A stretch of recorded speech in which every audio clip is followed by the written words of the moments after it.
Hey, it's the Bennington Show on a Thursday. I'm Ron Bennington. There's Gail Bennington. Yo. I'm Ron Bennington, starting out with a little REM because it's a 25-year anniversary. Yes, it is 25 years since Automatic for the People, which is such a great album. And it is also very fitting because this Saturday, GPS Athens premieres on Deep Tracks, Channel 27, 3 p.m. East. Should be and will be a very, very cool scene. And I have to say this. I know a lot of the 80s scene, but the 90s scene, I didn't realize that was still coming out of Athens. And you and Chris Stanley were turning me on to that. Yes, it's such a cool scene, and I like that it has a passing of the torch feeling. Yeah, that it got to continue to be a place where cool people make cool music. Well, Automatic for the People, one of my favorite titles. Yeah. Did you ever hear where that came from? There was like a chicken place. Yeah, it was like some sort of fast food. Yeah, it was like a fried chicken or a barbecue place, and every time the cook would put up another plate, he said, "Automatic for the people." It was just a funny thing that this dude did. That why, people in this college town where, how there's always like the weird kind of home based place. 100%. Yeah. There was one for Purchase that was Hubba's, which was like a really, like an actual dive, like a real dive, not like a fake dive.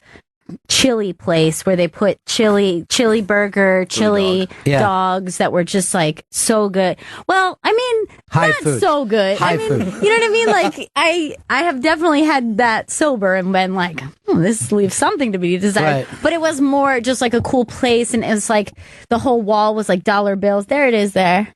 So that's SUNY Purchases. Perfect. Just a counter. Yeah. But there's always that every local town has that place where when you get stoned, you're like, we got to get rancheros. You know what I mean? It's not as good as you're letting on. It just sticks to you, and it takes you over the hump. So you're like, I got to pass out now. Yeah. I just ate 3 pounds of rancheros. I always felt bad after eating because it was like kind of burns your stomach. It wasn't too spicy for what you were like. It's not that good, but it was always fun. By the way, I heard Dusty Street talking about our show from Cleveland, home of the Rock and Roll Hall of Fame. Just talking about GPS, and she said, I don't know exactly what they're going to be doing on this, but you gotta have REM, and I was just laughing my ass. You gotta have REM and the B-52s there. Yes. And I'm like, we will, Dusty. Thank you for talking about us. From the Rock and Roll Hall of Fame. This is a cute clip. I think we first heard about this in the summer. I think Larry David mentioned it. But this TV show, which would be perfect for you, Chris Stanley, goes and takes people back into their roots. It's on PBS. What's the name of it? Finding Your Roots. All right, there's 2 different shows like this, but this is a good. First of all, I like it better when they use celebrities. I mean, regular people are okay.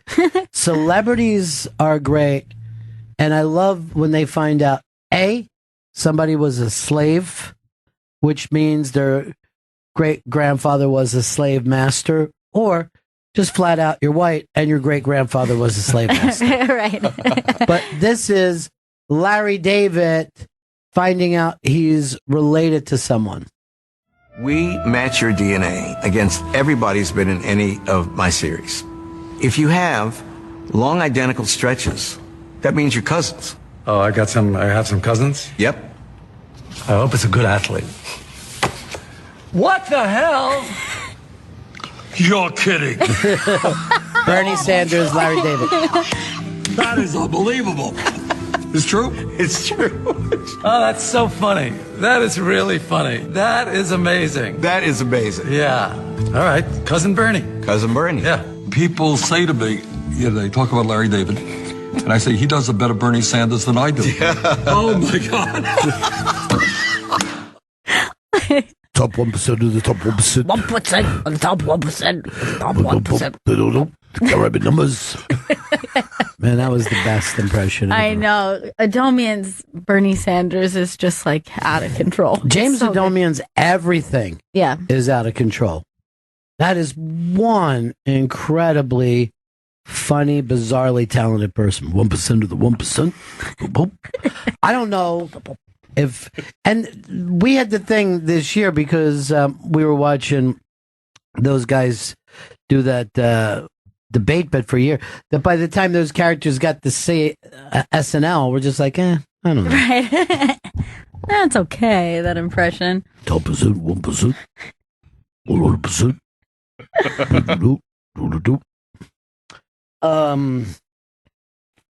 Let's see what else is going on. But go check that out just to see the two of them. They're very... Bernie's reaction is so Bernie cute. is very funny.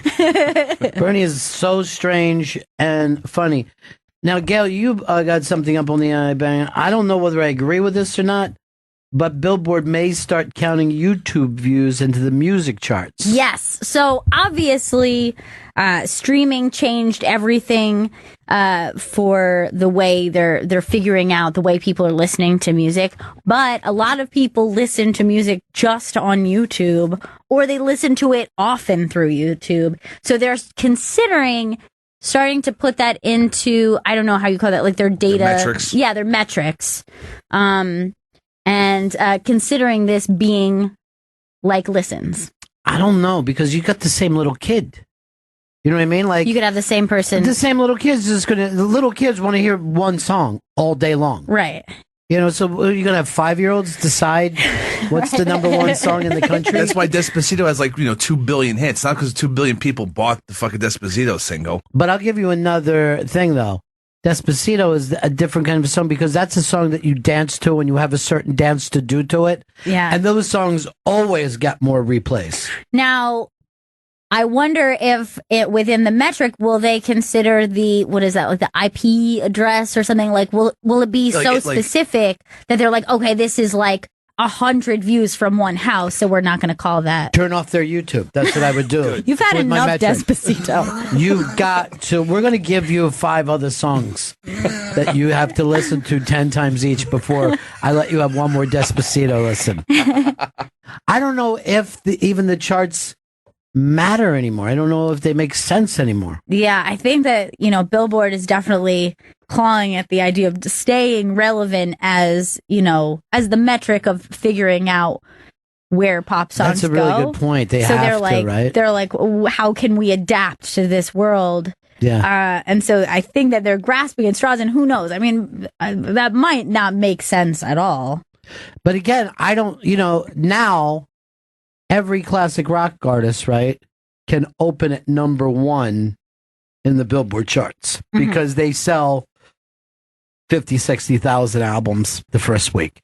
So people who didn't have number 1 albums in the 70s and the 80s, but they had good, strong following, because their people still buy albums, right, they just suddenly bolt up right to number 1. So none of it really makes sense. Right. You're like, I guess this is the most popular band. Who knew? And I'm trying to even think of people who've done it, but all right, James Taylor is a perfect example. Right. He never had a number 1 album in his life until last year. Now, there's not more people listening to James Taylor now than at any other time in his career. He was a giant in the 70s, but he just didn't happen to hit number 1. There was plenty of great albums that you've heard of that we consider classic albums that didn't hit number 1. And then just the quantity in general, it's not when something was number 1 before, you're saying like, it was like, oh, everyone bought this album. You could you could sell 5-10 million. I'm sure that some of these people had albums that sold 5 million copies. Right. And it didn't get to number 1. And if you sold 5 million copies now, you would own the year. Right. It's like Adele type numbers. It's Adele. Who's the other one? Taylor Swift. Taylor Swift. Beyonce. Me, and then probably that kid from Night Swimming. I love that song. It's a good song.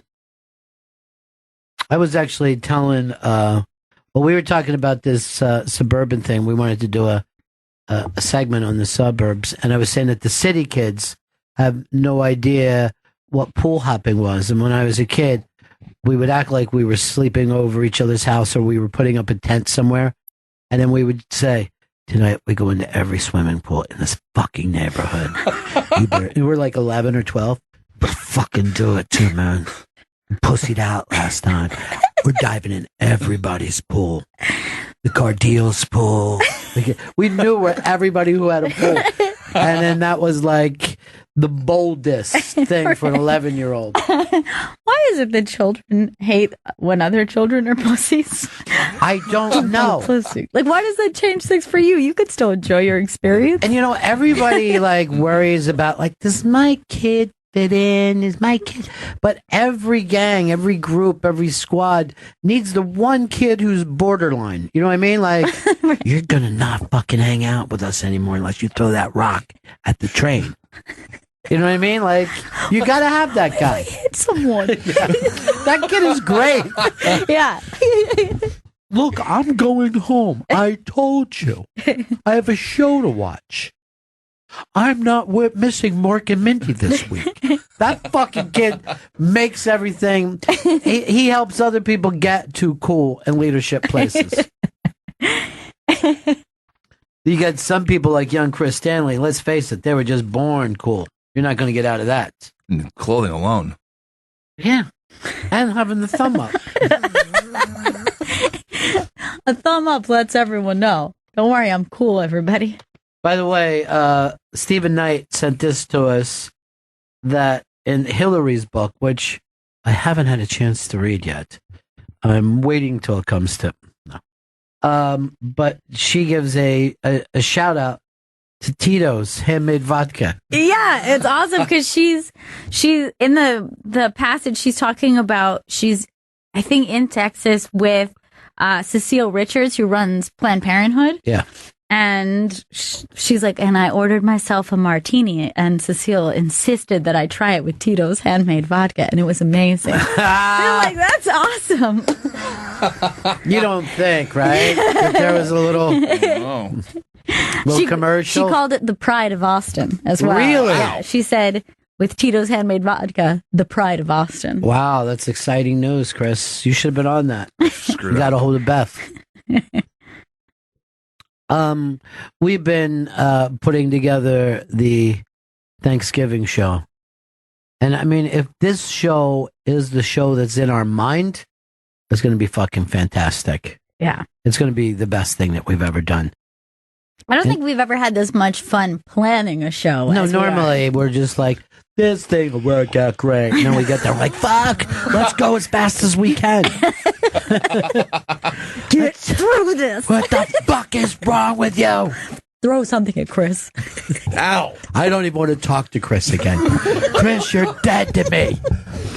You lazy bastard. I'm trying. That's during, and then after I was like, that was fun. Actually. Yeah, that was great. That was really good. Wow. Everyone enjoyed it. Chris, great job, buddy. Thank you.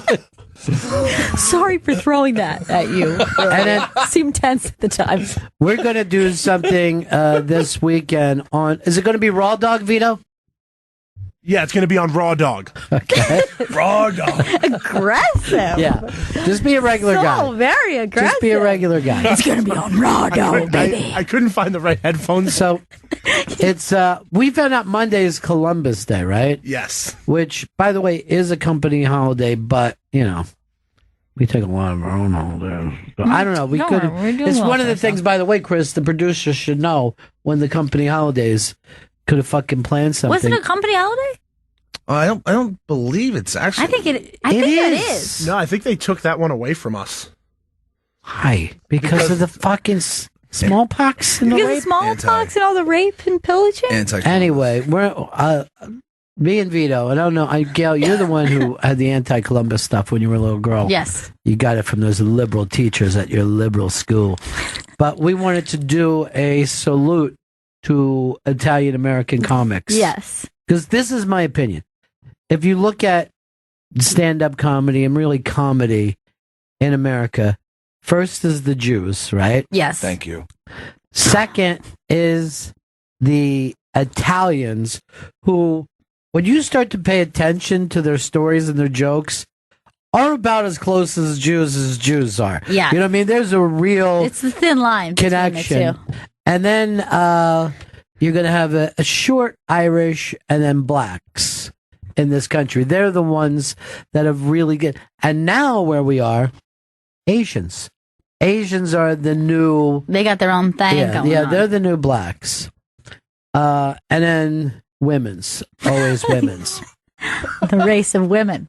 My proud race. I was talking to somebody last night at New York Comedy Club, but they had put together a night of comedy somewhere else, and this is a comedian who's doing it yourself stuff, and he said he got lambasted on fucking I don't know, either Facebook or Instagram. Where are the women's in this?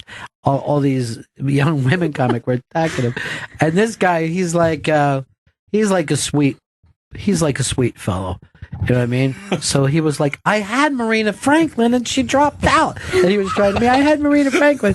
I go, but did you tell them they weren't going to be the fill-ins? You know what I mean? Right. And he was like, I tried to get Jessica Kirson. She was not going to do something for this amount of money. You know, but, and it's always funny to me that some things are immediately like, can we get some diversity? But why aren't you shouting about Congress? You know what I mean? Why aren't you shouting about the Senate? Why aren't you shouting about Fortune 500 fucking CEOs? Why does it come down to a guy putting together a one-nighter in Brooklyn? He's the problem. Well, you know, I obviously, especially with film, anytime that you get more diversity in that, you make it richer and you make it better. And I get why people want to see that in entertainment. Sure. Totally. But this was ages ago, and I can't even remember what the show was that they were attacking. But I believe it was a BuzzFeed article. And the thing was, just so you know, one black face does not mean that you have hit your diversity quota. And then, of course, Backlash, like, you said you wanted a black person on it, and then you said one is not. Right. You know what I mean? So, like, that's that level of just, like, yes, where everyone's trying to make it more diverse, but then you get angry that it's not diverse enough. But also, it's a very annoying conversation. When it comes down to the award shows, right?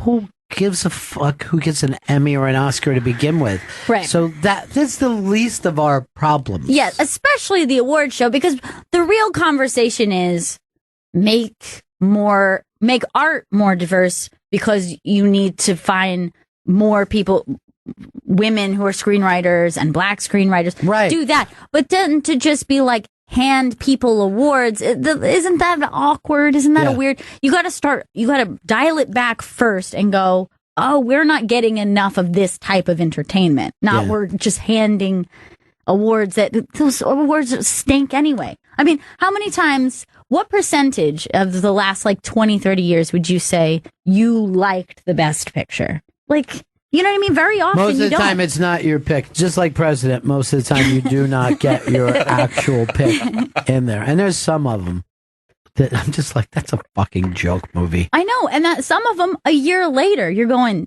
is anyone thinking about the King's Speech? No. And that's what I call it, the King's Speech, because I never saw it. I do like that, though. But it was good to see someone stuttering when they were doing a speech. And that made me mad, because the guy won best, I forget, a good-looking English guy was in that. He was part of the Bridget Jones's Diary crew, right? Yeah. And I'm like, here's a fucking perfect movie for Stuttering John to star in as the King of England. Yeah. You know what I mean? You're not going to have to worry whether he got the takedown. He does. Exactly. That's like appropriation. Yeah. Colin Firth. Right? Yes. Is that the guy? Yeah. I call him first when it comes to any movie. Stuttering Call movie. him first. What's that? A stuttering movie. Oh, Chris. What? What'd I say? You fucking take somebody with an affliction and then you're just going to make a joke out of it? And you know what? Can we say something for 2018? Okay. The dad shirts have got to go. I like Let's get you back into a cool fucking look, man. Yeah. What? You're playing it down. They fit me well, I feel. Oh, no one ever says that. You know what? You need something that fits you a little less, if you know what I'm saying. Give you something to work for. It's all made up. I don't give a shit what he wears. I don't care what he wears. I just say stuff like that. I'd like to see you in horizontal stripes. One, like a tugboat kind of vibe about you. That guy was such a great wrestler. Always preferred Earthquake. Not me. U.S. Steel. U.S. Steel was my favorite. Look who it is. Hard Rock Johnny. Bennington's. Yeah. Oh my God! I think someone sawing their hand off in another room here. Did we interrupt you during lunch, Johnny? No, that's not me. That's someone sawing wood somewhere. I am not. Did you have a butterscotch? I'm fucking a butterscotch candy my grandma gave me. I'm literally getting to the age where butterscotch is my favorite flavor now. It's very good. Nice butterscotch. Buttery, not too sweet, but very buttery. Man, not as much scotchy. Let me tell you something. Butterscotch was the only thing that my grandmother had that I could even handle. Not that I would stop eating it. Right. But those candies, grandma candies. Like the chalky. Ribbon candy? Yeah. The ribbon candy? Yeah, ribbon candy is gross. Horrifying. And yet I'd be like this. I'm still eating it, and I hate it. At least it's sweet, I guess. There's flavor here. I hate this candy. I'm just binging on. Stuck in my teeth. The only one I did like, though, my grandmother would have those mint leaves. They're like a gummy mint leaf covered in sugar, and I would just be like trying to hide that I was on like my 12th one. You know what would happen to me? Those same ones. My grandmother would be like, "Where did all the orange go?" Because I've eaten as much as the orange before I had to settle for green. God, I hate these. It's worse when I have two in my mouth. I feel like I'm choking on it. Johnny, you didn't call about ribbon candy. You called for another reason. What was it? Well, it was originally, but it was a long way ago that you were talking about billboards and charts. Oh, Johnny's interested in the charts, is he? Oh, okay, I understand. You're a chart man, huh? Yeah. Well, it's an interesting thing that do you know that charts are still determined by SoundScan? And SoundScan is what you do when you go to the store and you buy a CD, which nobody buys anymore, but it still counts as that's how they tell you're first out on charts. So what all these record companies do to cheat is they have signing events. And they do these big signing events with thousands of people where you can meet the band, but you have to buy a CD. So 2,000 people show up in 3 different cities. They're automatically the number one on the chart because no one else is buying CDs. But, the book industry has done that forever. That's why. Oh, really? Yeah, the book industry, when you hear about a guy going on, he normally does the local NPR station, hopefully the local news station, and then he's out at the fucking Barnes & Noble, 200 people sign up, and he fucking signs and goes on to the next thing. It's just a way of pushing the book, and you get to meet. I never knew that. I never realized that the book sales was a big part of the book tour. Yeah. I don't know why I never considered that. Some of the places will go like, you can't bring your old books, and some are like, you can bring your old books, but you got to have your new books. You got to buy a new book. And so SoundScan has caught on to this thing, though, and now they can't. So they used to do like I would do them here. They would do them at big places, but there's not a lot of places that sell CDs anymore. Yeah. You got like FYE and Best Buy, and they don't want to clog their stores up with thousands of people. But SoundScan said now, if you're going to do an event where people have to buy a CD, it has to be at a SoundScan location. So they've figured out around it. So now the charts are going to totally change on how they, what's up there, because you're not going to be able to, it's basically false at this point. Hey, Johnny, you were all excited the other day telling me TRL is back, and you said they did a concert in the middle of Times Square? Yeah, they had Ed Sheeran. Now, did they announce that in advance? No. He just was outside. Yeah, you can't really. That's one of the rules of doing the stuff in the square is you can't announce it because it just has to happen. It's like a pop up. You get 15 minutes and bang, and then it was him and the guy that you were talking about the other day, DJ Khalid or Khalid. Khalid, yeah, he's everywhere. That guy. Which is it, Jen? Khalid, Khalid, fat Jewish. Yeah, either one of any of those. He's not fat Jewish, though, is he? No. Okay. No, they look exactly the same. You get them confused. He's not Jewish. Chris is back to his Jewish thing. By the way, just now when he said Ed Sheeran, I totally realized that yesterday we were talking about Sam Smith, and I think I thought they were the same person. They do look alike. I just now realized. They're dirty gingers. Mr. Kobayashi, cup drops. Oh my God, they're 2 different people. Johnny, so excited about doing Thanksgiving. Now, do you got spots for the Gobos? Oh, yeah, we got everything worked out. Me and Wiki been going back and forth on a lot of stuff. You're like Go Bros when you think of it. Yeah, they are. They're Go Bros. I don't know about that, but I like Wiki. I'm okay with that either way. Well, but you always say something to annoy him. Well, I try. You're like his little brother in many ways. Like you give a little tease. I was going to say little sister. I was going to say sassy little sister. That there shouldn't be sexual tension. But, I don't feel any. You tend to comment on all his other shows, and it drives him nuts. And I don't know why you feel the need. He really doesn't like when I do that. I know. No, Gail, that call of yours isn't going away. I know. There's something really wrong with me. TB, probably. I think it is. All right, 100%. Jenny. Thanksgiving. I got to tell you, I'm super excited for the show after our little meeting. And anyone who's listening and gets to attend, you are in for the best show ever. Oh, my God, Johnny, you made it too much pressure on us. No, never pressure. No. Don't worry. I'm running the show for you. Don't worry. Good. I love the idea of that, Johnny. All right, talk to you later. Peace. Later. Bye, Johnny. I think at the end of this, I'm going to hand Johnny a pair of my pants and say put it anywhere up on the wall that you'd like to. Some of the locals do stuff like that for local personalities, but New York is way too big. Right. But if it's the fucking, Akron fucking Hard Rock, they have local people up there. Oh, really? Yeah. That's why, I wish we did this show in Akron. For so many reasons. Fucking gigantic there. Where I don't want to do the show is Las Vegas. Nope. Too scary. Too scary there. The Monopoly man that was at the hearing. Did you see the picture of this? No, I didn't see this. So here it is. It's the hearing in Congress for what, Chris? For the Equifax had a giant breach of all their data. All their people's social security numbers got compromised. Oh, yeah, I remember that. So it's the ex-CEO in a hearing about the data breach. And the number of people who sent this guy. Now, I got this sent to me as Monopoly Man, but do you know what the rest of the people were saying to me? What? A long-lost person who doesn't no longer would, because that fucking mustache. Yeah, is a very familiar. Yeah.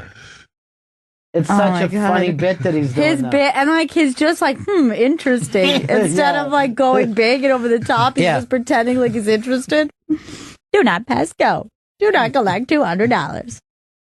I forgot that. That thing is amazing. What's the story on the baby monitor?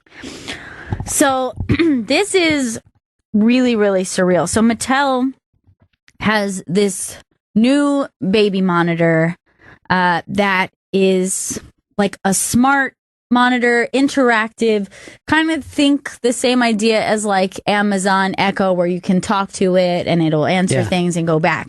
So the idea behind this, and it's called Aristotle, is that this thing will grow and learn with your baby and be its kind of, in many ways, surrogate parent. So first you're doing all the stuff where you're saying, okay, here's the development stage, and you're giving this monitor all its stats and information. Then it will adapt, learn to communicate with your child as it learns language, teaches it lessons, blah, blah, blah. The idea is that it grows with it, and even to the point maybe one day this thing will answer, where do babies come from? Maybe this thing will parent the child. And they're saying it's like a parenting tool. Can I just say something to the United States of America, okay? Toy Story was not supposed to be fucking real. You don't want to have this. It's really, really, really strange. And this is the thing that I find most weird about it. We've already said we're nervous about the war against the machines, the uprising of the machines. Now, this would mean, if this becomes a norm and this becomes a real thing, now you're going to have babies, a generation who trust that more than their parents. So it's like they're already recruiting a child army. Right. But by the time they get to, let's say, adulthood, right? they're not going to know the difference between their thoughts and their machine's thoughts. Do you understand what I'm saying? Absolutely, because their idea of the way their brain works, like think about how much memory recall has already changed in your lifetime, right? Yes. Like you used to just think like, I can't remember who was in that movie. But now you can just like immediately find out. And now we completely lean on that to the point that if for some reason you can't get to your phone to answer a question, it gets kind of like, you're like itchy. You're like, why don't I fucking know this? I just want the information right now. That's something that's brand new. Instead of just like that pondering, like maybe one day I'll find the answer to that thing. Right. So now this is a generation fun thing of, hey, let's sit around and discuss this thing. Now, initially what people are concerned about was just even more probably more grounded than the idea of just that they're going to trust machines and what's going to happen with that, is that this is obviously, like everything, going to be a tool to sell you things and sell your baby things. So all of the information all this data that it's going to get about your child's development, who is that going to? What company is going to then go, great, now we know exactly what to target to this child because we know it just hit this stage of development. It's got language skills now. But that's what they said about TV, right? Right from the beginning. And the reason why we got Sesame Street is so they could say, hey, here's something that doesn't try to sell your kids stuff. Because when you would watch those old TV shows, they'd be like, hey, kids, are you ready to send in for your snappy pappy gun? You know what I mean? But this shit is even scarier to me than TV because, like you said, the computer is supposed to help you think. It's supposed to give you information and then help. But now it's the next thing. It's let me help you make the decisions. Right. And that's what we're doing. Did you watch any of this? I didn't find any video on it, so I'll be interested to see. But I think this has got to be maybe like some. We've had Google Home. Now we've got Aristotle, a new smart speaker specifically designed for kids. It's been developed by a company called Nabi, which is owned by Mattel. And so the crucial thing here is that it's promising to understand your child's language from the youngest age as it grows up throughout the years. Wait, stop this. So they're going to understand the kid's baby language. Right. So it's immediately interacting with your child, and it's going to know your child's language and development. So it's going to start figuring out, this is how your child communicates. She wants his Gippy. Gippy. That means milk. Baby wants Gippy milk. All right, good. Play a little more. This is frightening. Read it bedtime stories. It can help it out of its homework. Fuck you. It can play games. It can illuminate certain lights. So if you've got a toddler, for instance, that wakes up in the middle of the night and starts crying, it can automatically... God. Now, why wouldn't you just put this fucking thing inside something that looks like Woody from Toy Story? You know what I mean? Right. Like now you have a huggable thing that answers you. Yeah. So you know how the baby wants to go to sleep fucking holding their doll? But that doll will say, we're going to sleep till 7 a.m. And then we start planning. What? Play some more. Automatically turn on its favorite color for the light. It can play some soothing sounds, maybe some white noise if that's what it prefers. Fuck and then you, Joey Jojo. With your child. So as it starts to want to know more about the world, the idea is that this voice-enabled assistant can be there for it every step of the way. So like a best friend or a babysitter or a tutor, it's going to be able to answer all of those pressing questions regardless of whether or not you're in the house. So in the beginning, Aristotle will act as a smart baby monitor. You'll see here there's a connected camera which you can fit over the top of a crib or somewhere else in the room where it has clear sight of your kid. So using image recognition, it will spot when your baby has woken up. All right, let's just stop it for a second. I don't know whether we're overreacting to this. It's up on the iBang if you want to see it, but this seems the beginning of a fucking scary movie. Yes. That it's not just that. It's that it's going to be the monitor, it's the eye, it's the ear. It's always listening. Yes. Then that means it's always listening and it's always in your home. And then it interacts with your child even when you're not around. It's just like there's something. It's going to breastfeed when you're not there. That's what it's going to do. I've seen these scary movies. I don't want this. It's because strange. It's going to be a better parent than you because you don't pay attention. You know what I mean? Like you're like, yes, honey, Yeah. Rhinos. You know what I mean? Like the babies are so stupid that they just have dinosaur things that they want to do for 2 hours. You're like, I don't know, pick it out. I don't know what to tell you. They're all fucking dinosaurs. There's my favorite. You know what I mean? Like but this is like going to stay locked in. 100%. Now, remember that fucking scary movie She that some people loved because it was seductive? Was it She or her? Her. Yeah. Okay. My fucking scariest scene was he goes, are you talking to anyone else now? Like he's in love with this machine. And she's like 1,233 other people. You know what I mean? Like, and it's like, oh, I thought this was between us. What's the stop from having these machines interacting with other machines and like, we're better than the mothers of raising these babies. And I think that the thing that's also scary is just like, this is the beginning of technology, AI technology interacting with us. So it's like, these are the guinea pigs of what might go wrong with this interaction. Like this next generation could possibly be, if stuff like this becomes the norm, if this takes off and is like, oh yeah, you'd be crazy not to have an Aristotle in your home. I couldn't imagine doing this without Aristotle. Let's say if the Aristotle now, right, will be completely different than the Aristotle 3 or 5 years. You know how fast technology adapts, which now means the generational gap will be 1-2 years, not the 20, it used to be a 25-year gap and then like a 15-year gap. It'll be down to like, no, you weren't on that upgrade. Yeah, exactly. Because that could be the way it is now. Oh, this is a thing that happens in your home. But how many years later is it going to be like, well, now Aristotle's portable. Aristotle goes to school with your child. You know what I mean? Like how long? Oh, you just go ahead and implant your baby with Aristotle before they even. Chris, you were a latchkey baby, right? Oh, yeah. And you were at your house by yourself a lot. Right? Oh, yeah, very much. So there was this occasion with Chris Stanley, and I know you don't mind me talking about this. It's okay. But he found his mom's marital aid, and baby Chris Stanley started banging himself in the asshole with it. I didn't know what else to do with it. Now, he thinks that is normal to this day, and I'm trying to tell him, no, baby Aristotle, that's wrong. I was talking with some Jewish friends of mine. Oh. And they were completely unimpressed with your 18%. Oh, really? Yes. Well, guess what? I'm part of the tribe. You can't do anything about it. They called you a fifth breed. That's it. Fifth breed. Barely is a Jew. Fifth breed. Anti-Semitic Jews. I never thought I'd see the day.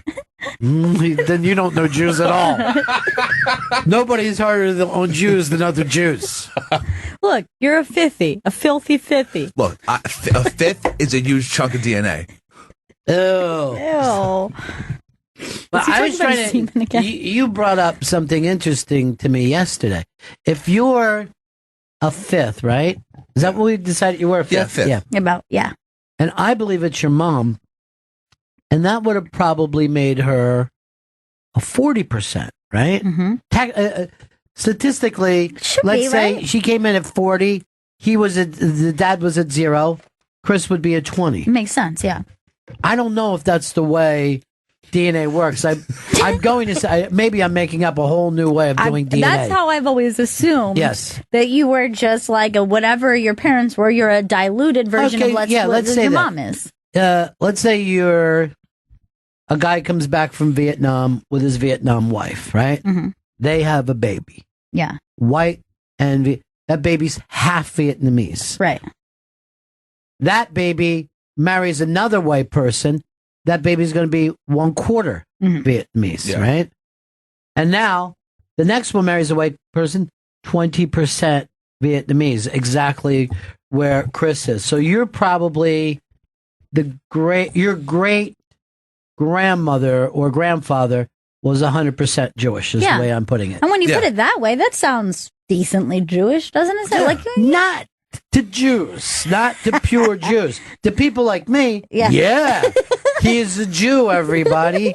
My friend Chris is a real Jew, but not to Jewish people. They're not impressed. Treat me like a schmuck over here, schmazel. The nerve. That nerve doesn't have anything to do. I mean, you were doing really good till you threw in a nerve as you thought it was Yiddish. Like a vault. But sound like you mean it, not that you're reading it. Ryan, Michigan. Yeah. The thing about this Aristotle baby monitor is it's not conscious. Yes. So I mean, it can't learn. I mean, it's going to suck. It's going to be like Siri. But now, this is what you're understanding. Look, if you got the first personal computer, you're like, why do I have this? You know what I mean? Like, if you look back, none of us would want those early Apple or PC computers. They're garbage. And within 10 years, everybody wanted one. And 10 years after that, you couldn't live without one. And then suddenly they were the phone, which is really a computer, and you don't go anywhere without it. So that happens in one lifetime. So the way to always, and Steve Bannon will fucking tell you this when it comes to anything, you got to pay attention to the early returns that you're getting. Yeah, and just like, well, think about a search engine. At first, a search engine is like, yeah, it just gives me the information of what it asks. Now, years later, don't you often get the results that are most likely what you're going to click, the things that you've been looking for? It's adapting. So the idea of this is you're inputting all this information about your child. You're saying, this is my child's weight. This is where they are in their development. They listen to my baby, view my baby. All of this data is going in. And as this company progresses, they're going to want to make a better product. They're going to want the technology to get better and better. So it's not, I think it's already weird enough just because you know that information is going to end up in the hands of somebody who's selling something. Yes, that's already weird enough, but you know that it's going to go farther. What's even scarier is because you guys say third parties like it's an evil person. It's going to end up in the hands of other computers. Yeah. That's the fucking thing. Yeah. That people are taking more and more left out of this. The next big disruption that takes place, and it's happening now, is on Wall Street, where the computer decides what stocks to buy and what stocks to sell. It's not a human being anymore, right? And they're doing this in milliseconds. So our economy will have less and less people involved in it all the time. I'm going to go do a set at this casino next week, and it's either the Yonkers or Bronx, right? And it doesn't have tables, right? So I'm like, oh, just slot machines. They go, no, well, you have the computer games. Play it. And I'm like, what? Yeah. Because I don't keep up with these. So they get around it. There's no dealer, but we're still playing fucking blackjack. There's no dealer. There's roulette. There's no dealer. It's Yonkers Raceways, what you're talking about. Yes. Well, what about, there's craps games that go on. Now, everybody is still playing craps with each other, but you're looking at your screens instead of a table. That's fucking mind-blowing to me. I went to the one out in Queens. I don't know. Aqueduct, right? So I went there, and they have the same thing. It's all the, like, computers. It's all, like, and they have big screens, and like it's like a hot chick with big boobs. Yeah. She's like, step right up to my table. It's really weird. That's fucking Arnold Schwarzenegger Mars shit. It's really weird. And they change like dealers. Like there'll be a get the fuck out of here. I swear to God, a new girl comes up like, I'll be your dealer now, and she's dropping the fucking roulette ball. It's fucking crazy, man. It's really weird, and they're fucking saying like niceties. It's like exactly like Gail said. It's fucking crazy. And like they have their eye line like perfect, so it kind of looks like they're looking like, hi, step up. Well, why don't I just Skype a set in then? But the thing also that's weird about that is, well, why would you trust? I mean, not that you can trust gambling anyway, but like you know that this is programmed. Yeah. But the reason why you're supposed to be able to trust it is being monitored by the government. You know what I mean? That was the only reason that you could trust the early casinos is we're going to, because if you used to go to the casinos before there were illegal casinos, that was the thing that's when you really was like, how do I know these dice aren't loaded?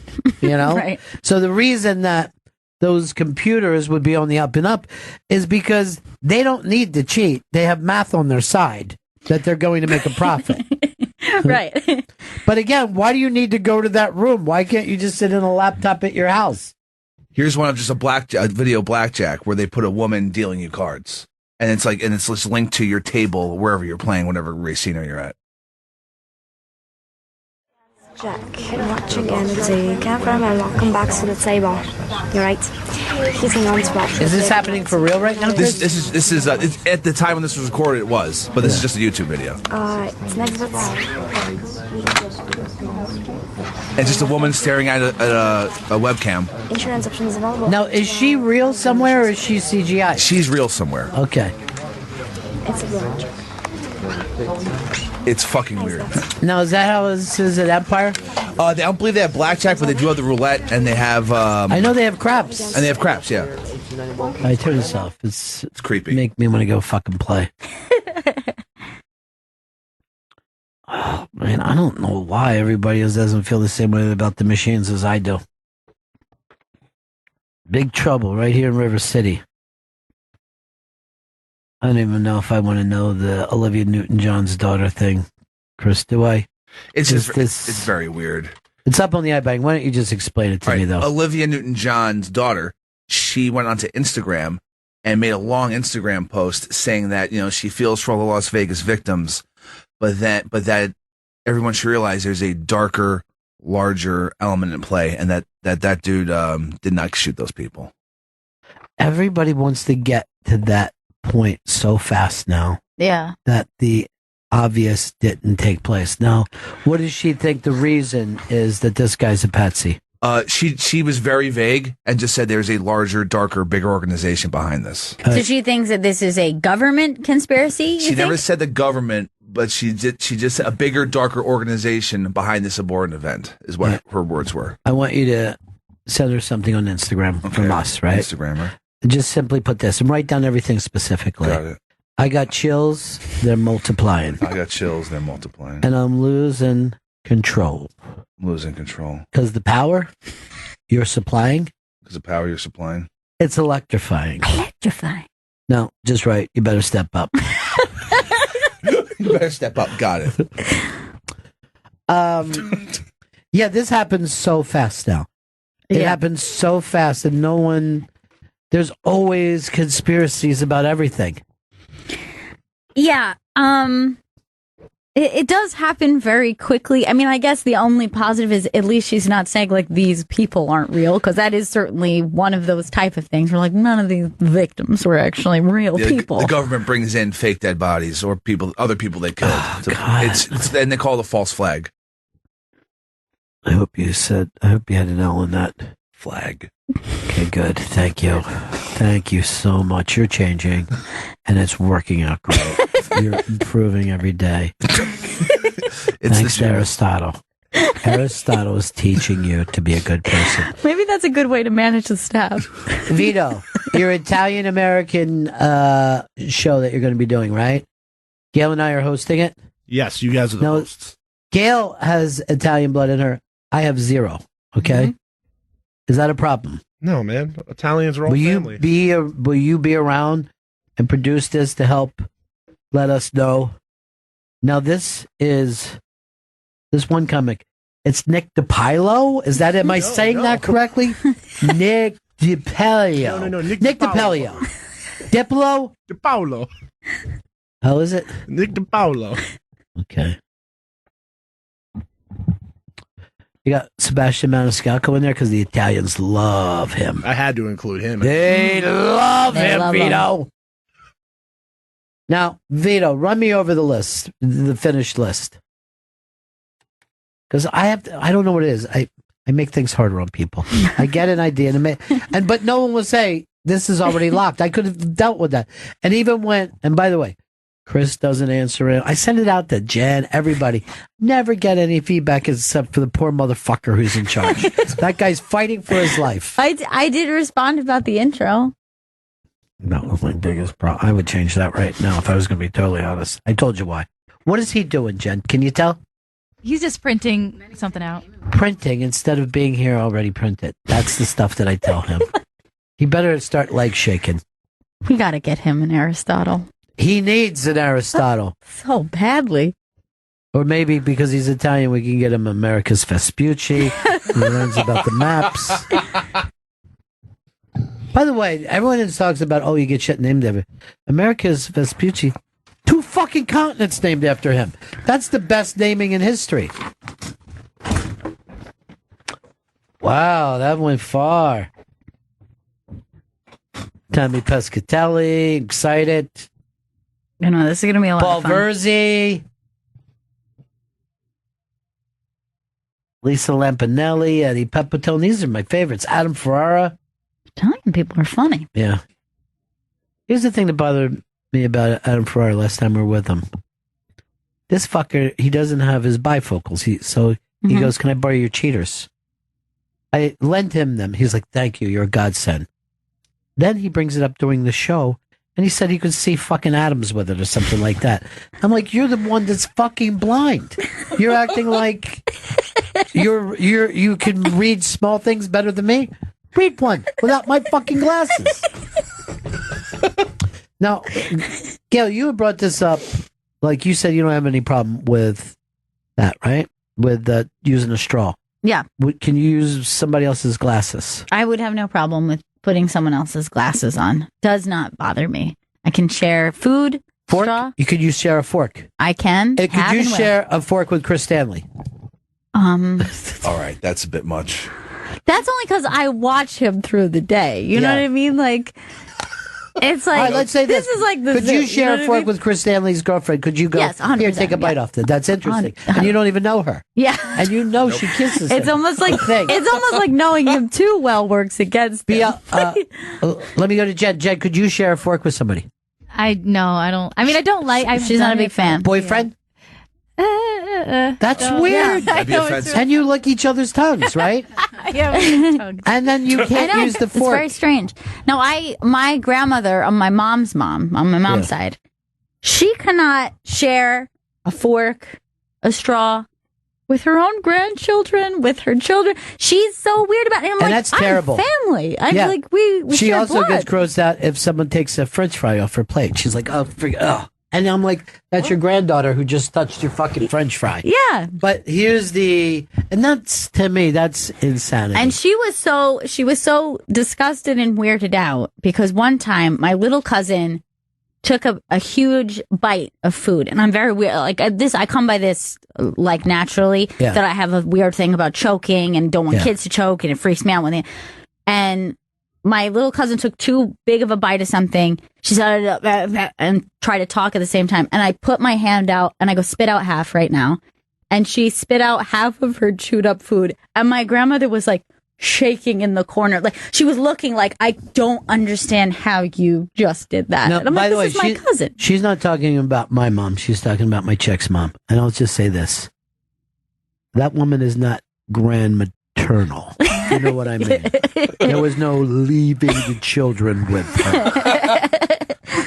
My mom was just the opposite. As a matter of fact, when my mom would be mad at us and yell at us when we were kids, about, we didn't appreciate anything, she would actually say this: "I'd take the food out of my mouth for you kids," right? And I would go like this: "Well, don't." Am I right, guys?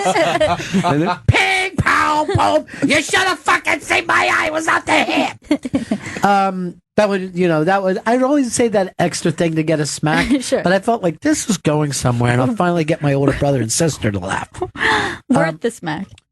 Now, let's see what you can and can't do. So you could wear someone's glasses, yeah. Someone's clothes.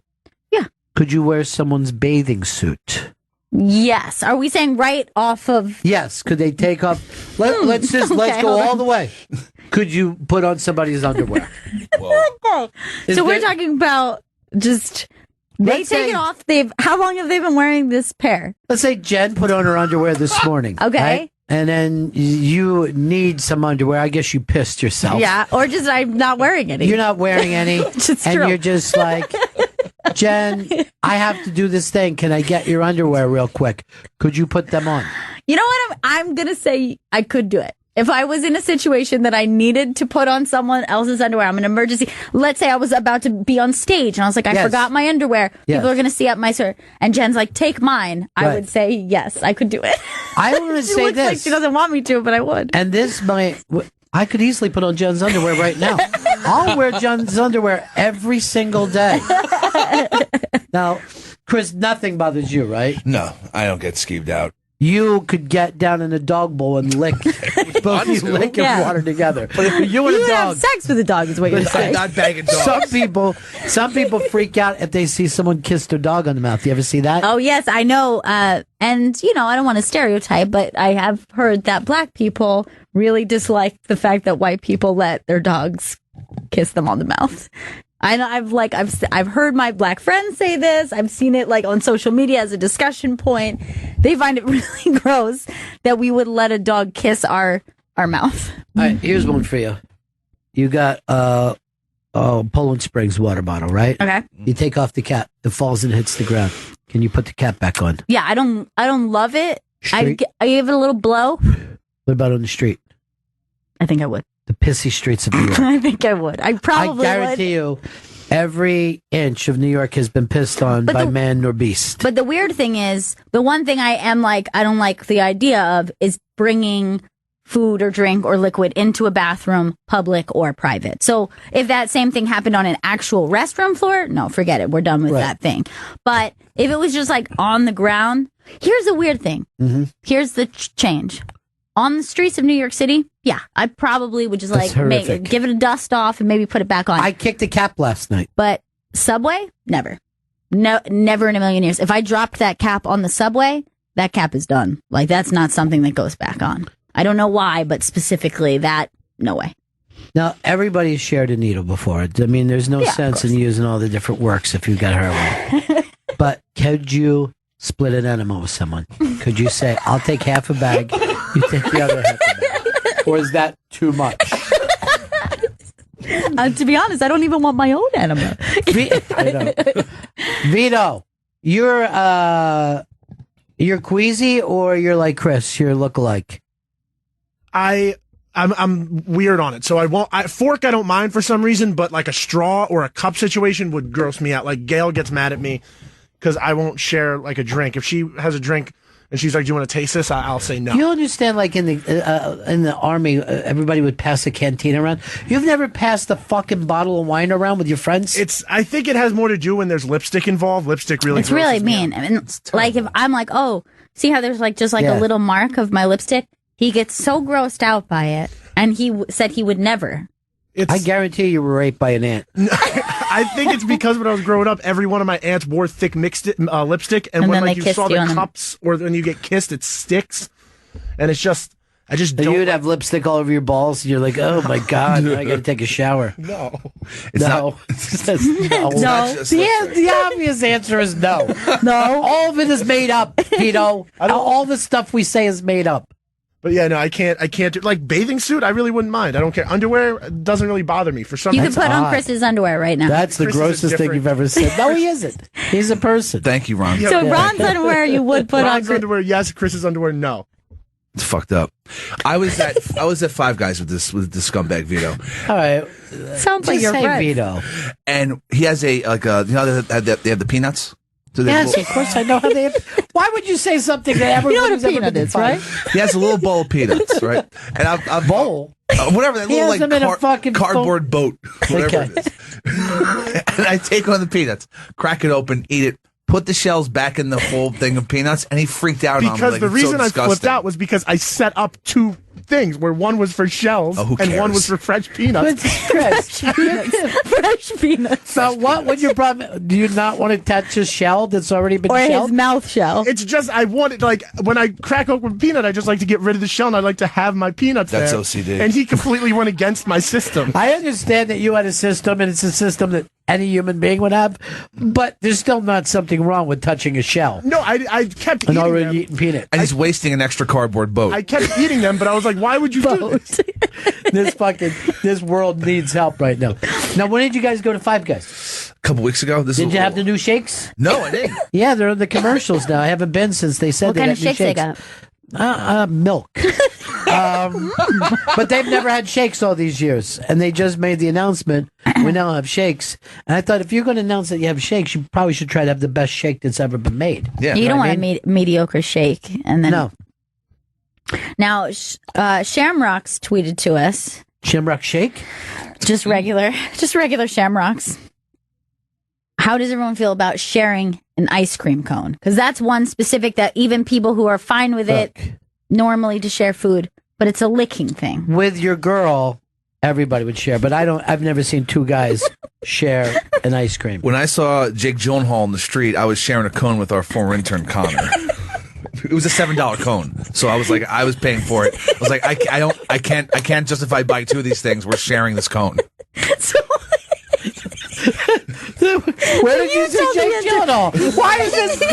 I feel like you buried the lead. What happened here? We were outside on 6th Avenue between 49th and 48th, and I'm sitting there eating a cone with Connor, and then I see, holy shit, wait a minute, is that Jake Gyllenhaal? And I was super pissed because I was with them just minutes before, and they're like, "Come get an ice cream cone." I'm like, I don't think I should. What kind of ice cream? It was just a vanilla ice cream and a waffle cone. Was it a soft serve or hard? Soft serve. That's really weird to switch that with because that's liquidy. Yeah, that's very cream soft. pie. That's fucking like licking a cream pie together. I not only do I share, and I would share an ice cream with my boyfriend. I would share one with my friend, and with the kid. Yes, with a kid, and I have also with my dog. I have let my dog lick a vanilla ice cream cone and then lick the same time. See, Vito's schemed out by that. I remember, too. Like when you'd be a little kid, right? And you're having an ice cream in the car, and you can't keep up when you're a little kid. For some reason, as a kid, it's stressful. Well, your tongue is fucking tiny. That's right? what it is. Your tongue is tiny. And then, like, your dad is like, here, let me clean that up for you. And he'd taking a lick around the ends to give you a thing, and you're like, because your dad, like, didn't want any... He didn't want more ice cream. He just didn't want it on the fucking seat. And you're just like, oh my God, it's too much. It's weird because I have actually had this issue where I've seen people eating an ice cream cone and I wasn't happy with the way they were handling the situation. Right. Like there's a real technique. And I actually think I'm pretty good at it because growing up in Florida, it's like always hot down there. So you're always in you're moments away from just losing a cone. So I feel like I have a very good technique about it. And sometimes when I'm getting ice cream with other people, I'm like, that guy's pretty shabby at keeping it together. I see it dripping. I mean, you really have to have like a good strategy. Good etiquette. Now, by the way, original Dave Price says Five Guys has a salted caramel shake that is outrageous. Shit. I don't even think that Five Guys was offering shakes like that specific location. Because if I would have seen a shake, but that was a while ago. On fucking top of stuff. Yeah, Chris. that was old. You're not a detail guy. I'm going there today. All right, good idea. I'm taking pictures. Good. I want your trip. I might go just in case Jake Gyllenhaal is there because I don't want to miss out again. He looked great. Fuck. I have seen him on the street once, but like I want to see him as much as I can. I was thinking about this the other day. I'm walking down the street and I see the weatherman, Dave. I can't think of his fucking name right now. He's been around New York forever. For what channel? Well, he's actually... Is it Dave Price or Prince? Dave Price. He used to do... Well, he's done just about everything that there is to do. Did you find him, Chris? What are you doing, Chris? I heard typing. And he wrote Fave Price. Darius, yeah. And he's done not only local New York, but he's done the early show and all that. And I'm like, oh, that's so fucking cool. Yeah. So the weather guy. Why? I work in here, the big fucking star. You know what I mean? It's more exciting to see a fucking star on the street than to interview a star. And for some reason, that type of thing where it's like, if you saw Oprah, you'd be like, whoa, Oprah. Yeah. But for some reason, you're like, hey, I know that dude. I know. It's got a different... Well, with Dave Price, I thought he went to my coffee shop, and then he looks, me and my chick, he just looks up at us and does a, hey. Because he sees that we're like thinking who he is, and we're like, is he in our neighborhood? And then we fucking figured out, no, That's fucking the weather guy. One time, my ex-girlfriend was driving back from Long Island. It was at night, and then there's a car like pulling up next to us, and it was fucking Geraldo. Yeah. And for some reason, like, holy shit, there's Geraldo. I know. Put the window down. Hey, Geraldo. Oh God. And they started honking. He loved it. He liked it. So awkward. I would love it if I was Geraldo. It was fucking great. I don't care about Geraldo. But it's the excitement of It was my very life's a exciting. little special today. Now, here's a weird thing. So, just through people that we've had in and different interactions, sometimes you could get somebody who is a verified Twitter personality to follow you, and it could be like, ooh, that's kind of exciting. Like, that's a big... For some reason, I don't know what it was, but I looked on my Twitter and saw that Kristen Shaughnessy had just followed me from New York One, who I love. And also another person who's on New York One, who's Adele Caballero. And I don't know why both of those two things. I'm like, why did they follow me? That's so exciting. Do you think they shared it with each other? I don't know, but I was like starstruck for some reason. Do you link up your Gail Meets Girls? I do, yeah. And maybe that'll do it. You know what I mean? Who knows? Because a lot of women like that's a badass woman. They love it. Who's your next one with? My next one is Lynn Coplitz. Oh, one of my favorite people. Yes, I'm very excited about it, and that will be out on Monday. That's so weird. I haven't seen Lynn Coplitz in years, and you see her more than I do. You know what I mean? Yeah, well, the first time I met her was when we were doing Rich and Bonnie's show, which is Would You Bang Him? And so I met her there, and we had a blast together, and she was so fun. And her special is great, and it's out on Netflix. So, that's going to be out on Monday, so you can check that out at the iBang or on iTunes or Google Play or however you get I was just looking your podcasts. I was looking at some of Bonnie's tweets yesterday. Just did that rabbit hole thing where you just keep going. Fuck, is she funny? She's hilarious. She's incredibly funny. She's our best writer. She's written and directed some short film, and my hope is like she keeps following that thing. You know what I mean? Because I think she's perfect at that. Yeah. Like even when I watch her do stand up, I'm like, this seems like it could be a movie. Like different pieces that she brings up. You know? God, she's funny as shit. Who was I watching last night again, too? Some really, really funny people. Rockin' Rain. I'm going to book some of the folks I ran into last night, too, so I don't want to say for the people that I'm not going to book. And they're out there, too, folks. There are comedians that I save you from all the time. You're welcome, America. You're fucking welcome. Hey, let's break and come back because we got to be ready at 2 o'clock. Dave Smith's going to be here, correct? And I watched his new special, and it's excellent. But I wanted to talk to you about Dish. At Dish, they believe in the power of listening. They believe in it so much that Dish is the first TV provider to partner with another great listener, Amazon Alexa. I love this kind of stuff. Now with Dish, you can use Amazon Alexa to control your Hopper DVD just using your voice. With Dish and Amazon Alexa, you can do things like find your favorite shows, search for family movies, or find your team's game in an instant. Tell Alexa to pause, resume, and rewind live TV and recordings without having to touch a remote. Sit back, relax, and enjoy a new way to watch TV hands-free with Dish and Amazon Alexa. Dish, tuned into you. To learn more, call 1-844-CALL-DISH or go to dish.com or visit a local retailer near you. Requires internet connected Hopper or Wally and Amazon Echo, Echo Dot or Amazon Tap. Other restrictions apply. For full details, 1-844-CALL-DISH. Dish, tuned into you. Hey, it's the Bennington Show coming up at 2 o'clock. Our buddy Dave Smith is going to be here talking about his brand new special, which is on your network, Chris. That's gasdigitalnetwork.com. That's Dave's special, Libertas.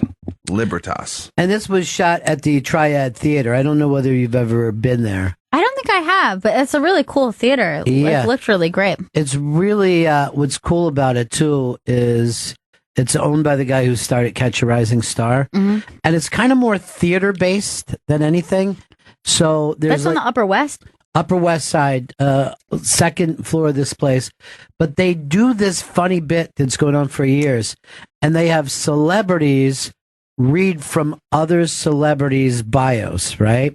So you know how a celebrity bio comes out, it's like David Hasselhoff. Mm-hmm. And then they'll have another celebrity come in. And a lot of them are Broadway stars and actors and some comedians. And they just read these things. And it's fucking hilarious. That's awesome. And it draws giant stars in to do this. Like people, you never know who's going to show up. But, you know, you could see anybody come in and do this. And it's a really funny thing because you just see that those biopics are just so, those bio books are just so heavy handed and, right. you know, just throwing advice around like there's no tomorrow. Hey, G-Man, I haven't talked to you in a while. Hey, buddy, what's happening? Yeah, it's been a little while, Ronnie B. Yeah. Hey, man, I got a spy report for you. Spy report? I'm not sure if you care or not, but Dan and Yogurt has just dropped its sponsorship of Cam Newton. Wow. I don't know whether you look. I should. We didn't bring this up when it happened. I think it was like 2 days ago. But I'll let the ladies see if this is something that offends you. I didn't think it would go this far. I knew that there would be some blowback on it. I didn't think it would go too far because it didn't seem like he was vicious about it, but it was just kind of cocky and somewhat ignorant. All right, G-Man, I'm going to play this now. Thanks for calling us. And you're not the other G-Man, or who's not There's who? a different G-Man on Twitter. Yeah. All right. I'm not that fucking prick that talks shit on Twitter. Fuck him. You don't have a Rush thing next to your name? Okay, gotcha. Different G-Man. Different G-Man. We should only have one G-Man. I know, it's confusing. Like, what are we going to be saying? Phone G-Man versus Twitter G-Man? Thank you. That gets confusing. All right, so this is kind of surprising that, you know, he would lose a sponsorship, but you ladies may see it differently. Nice and loud. Now, this is just a regular press conference, and a reporter that asked him a question was a woman. Let's give it a listen. I know you take a lot of pride in seeing your receivers play well. Devin Funchess has seemed to really embrace the physicality of his routes and getting those extra yards. Does that give you a little bit of an enjoyment to see him kind of truck sticking people out there? It's funny to hear a female talk about routes. Like, it's funny. But fun is coming along, man. We're gonna. This is a big game for him. And that was it. So, female reporter. She asked, quite frankly, if I'm going to be honest, a simple question. Yes. Like, you could not be a female reporter or a reporter of any kind and not know that. And he goes, it was so funny to hear a female talking about routes, and he smiled and went on. Yeah. And lost his Dannon contract.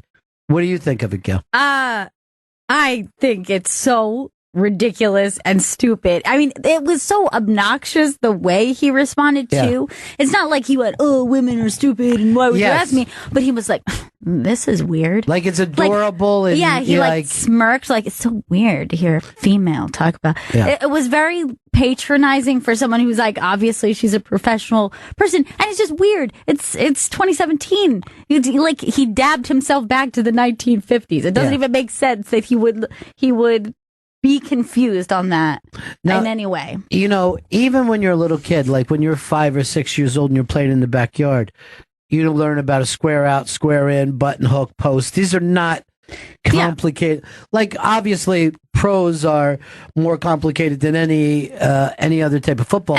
But as a fan, you understand routes. Yes, every fan. No matter what, this woman is a reporter who's reporting a thing that would be as strange as being like, it's weird to hear you talk about politics. Yeah. It's like, yes, this is what I am a reporter of, so I know a little bit about it. You don't even have to worry about if she's a fan or not. She's a reporter, and so she's getting the information for her people. What I'm saying is these aren't even complicated ideas. It's not, we all know receivers have certain routes, the defenses cover those routes, and then the quarterback tries to get it. And this reporter, by the way, isn't famous because we've had reporting, women reporting in locker rooms since Joe Namath. You know what I mean? Like, it's not new to have women, but it's offensive to you ladies. Imani, what do you think? Do you think it's offensive? Yeah, I took it like highly offensive. Yeah. And just the way he came off too. Like, I'm not even entertaining this. Like a part of it is like the arrogance in which he says it. I mean, I guess it would be a weird statement no matter what, but it was his aura. I agree. Now, also, I always like to point this out. Just because you're a good athlete doesn't mean that you're going to be good in a press conference. If it was up to the athletes, they probably would rarely walk out and do that. They're forced to do that. And this is what happens more than not. Something is said. Like I said, he did. If he would have came out and go, women shouldn't be reporters, I would get it. He said something stupid. And I think also it is important to have your outrage match the amount. So, this is obviously, you wouldn't be as offended if you found out that he was a wife beater or he'd done something horrible or a rapist.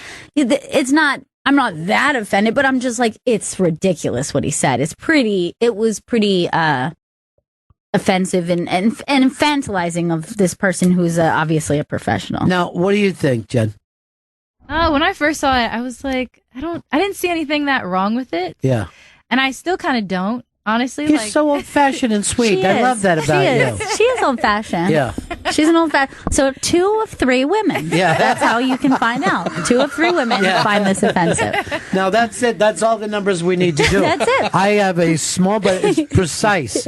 Now, this is Dannon yogurt, right? Yeah. Now, again, I'm going to do my ignorance here. I don't know a lot of dudes who eat Dannon yogurt. 100% yogurt is for women. Right. It is usually particularly that yogurt, right? Like, yeah, I mean, almost any yogurt commercial has normally been geared towards women. So why did they have Cam Newton That's in already the first place, right? To appeal to men, maybe, to make it so, like, because it's Dannon Oikos. Can you find like a commercial of him doing it? Because I just want to know what their approach was. Like, it was like, hey, I'm sexy Cam Newton, and you can...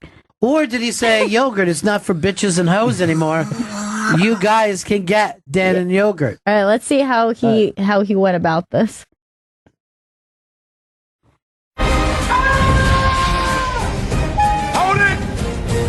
Come with me. New Dannon Oikos Triple Zero is my go-to protein snack. Okay. Protein from yogurt? Yep, this Greek non-fat yogurt packs 15 grams of protein punch. But what else? Unlike some other protein snacks, it has 0 added sugar, 0 artificial sweeteners, and 0 fat. And will it up my game? Nah, man. There you go. New Dannon Oikos Triple Zero. no. So the whole thing was, and there is That's a woman like in it. 1950s commercial. There is a woman in it, but the main thing is the first dude looks like the kind of dude who would be a sports fan, and he's like, hey, you can get protein. Like, that's something a guy wants, is more protein. You can get protein from yogurt. And he's like, yeah, you can totally have a dick and eat yogurt. And then the lady's like, really? And he's like, yeah, you already are going to eat this. And then it goes back to like a shrimpy looking guy, and he's like, well, help me get the ladies. Yeah. It's definitely like they tried to do yogurt is for dudes too. And there was like an old-fashioned band and an old-fashioned cheerleaders. Like, that shit hasn't existed in pros for a long time. What head company did they go to? I'm not sure this marriage was made to be anyway. You know what I mean? Like, I think this is for both, best for both. He was also reading the entire commercial. Rich, what's up? Ron, don't you find it funny that a black man would be talking about quarterbacking?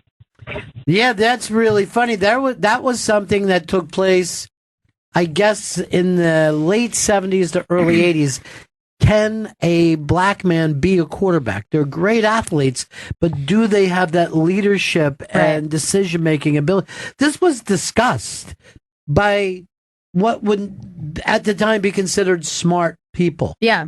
But smart sports people. And I still think that even obviously there's a breakthrough since then. I still feel like there's like a little bit of that stigma still kind of like there's something about like the white all-American quarterback that like tends to be the stereotype. But yeah, that was a huge one that had to be broken. Would be crazy offensive to hear something like that be said. When I moved to Florida, a friend of mine who passed away recently said, "I don't see how you can live in a city with a black quarterback," because Doug Williams was the quarterback. And then after that, and quite frankly, I had no response for him. I just I was stumped. Like how? Like you mean I should move? Like that's your option? Because it wasn't based what I based any of the moves on. But the funny thing was after that, almost every quarterback in Philadelphia for the next 25 years was black. You know what I mean? Like that's how progress. Yeah. You know, when things seem crazy at first, and then you're just like, yeah, we decided to go for the best athlete for this position. Crazy, I know. But and then Doug Williams was the first black quarterback ever to win the Super Bowl. And then a year or two later, I did a commercial with him.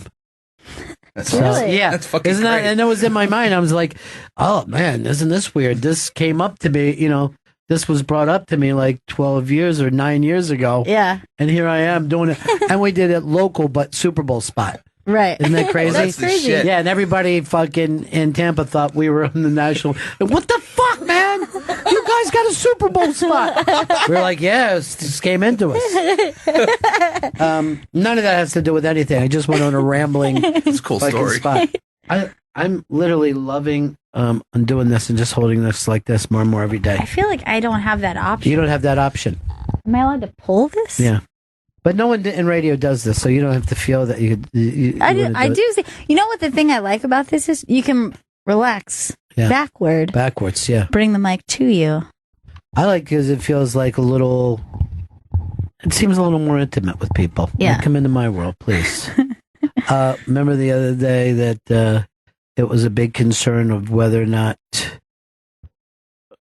the guys hold their own mics, or and actually I kind of shot it down that holding is okay, but you can even get back to him, and you know what I mean, because I know he wants more signage. I know, and I've been thinking about that too, and to be discussed, because there's other elements of stuff that like might need like be on their lap table. or I get a hold with Don about that, because that was something that was his concerns. We're just talking. We pulled the curtain back, ladies and gentlemen. You're hearing our preparations for Thanksgiving.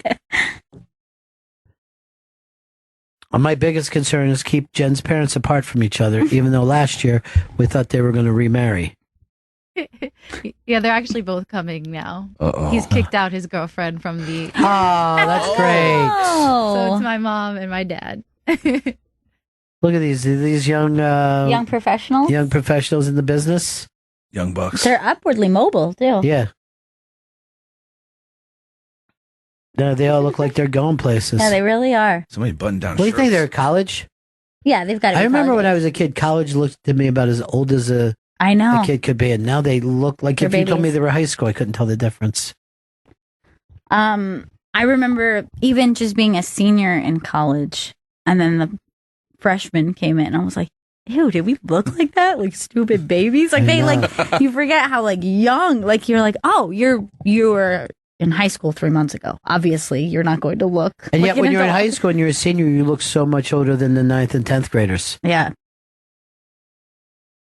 I mean, I knew somebody who was like balding by senior year of high school. I knew people like that too. Yeah. You're like, man, you don't even get to run. This kid took he didn't fucking start to get hair till he was like 4 or 5. Oh, no. And then he was losing it. And he literally like had the toilet seat going in fucking high school. And you're like, man, you only got like fucking 10 solid years of having hair. slugs. Yeah. That's not enough. But luckily now, like, people don't, like, when you see young guys just shave their head for no reason, you're like, oh, hair doesn't matter to men at all anymore. Yeah. You know? Get rid of that. Get fucking rid of it. It's nuts. Laser it off. Has anyone ever done that? Lasered off their skull hair? I'm sure some dudes probably who have like head tats have lasered off their hair. I'm going to make that assumption. This is based on fact. As a Jew, you make that assumption. Yes, as a Jewish man. 18.9% Jewish. That's it. That's not enough for some of my Jewish friends. Well, they're wrong. They called you fifth breed.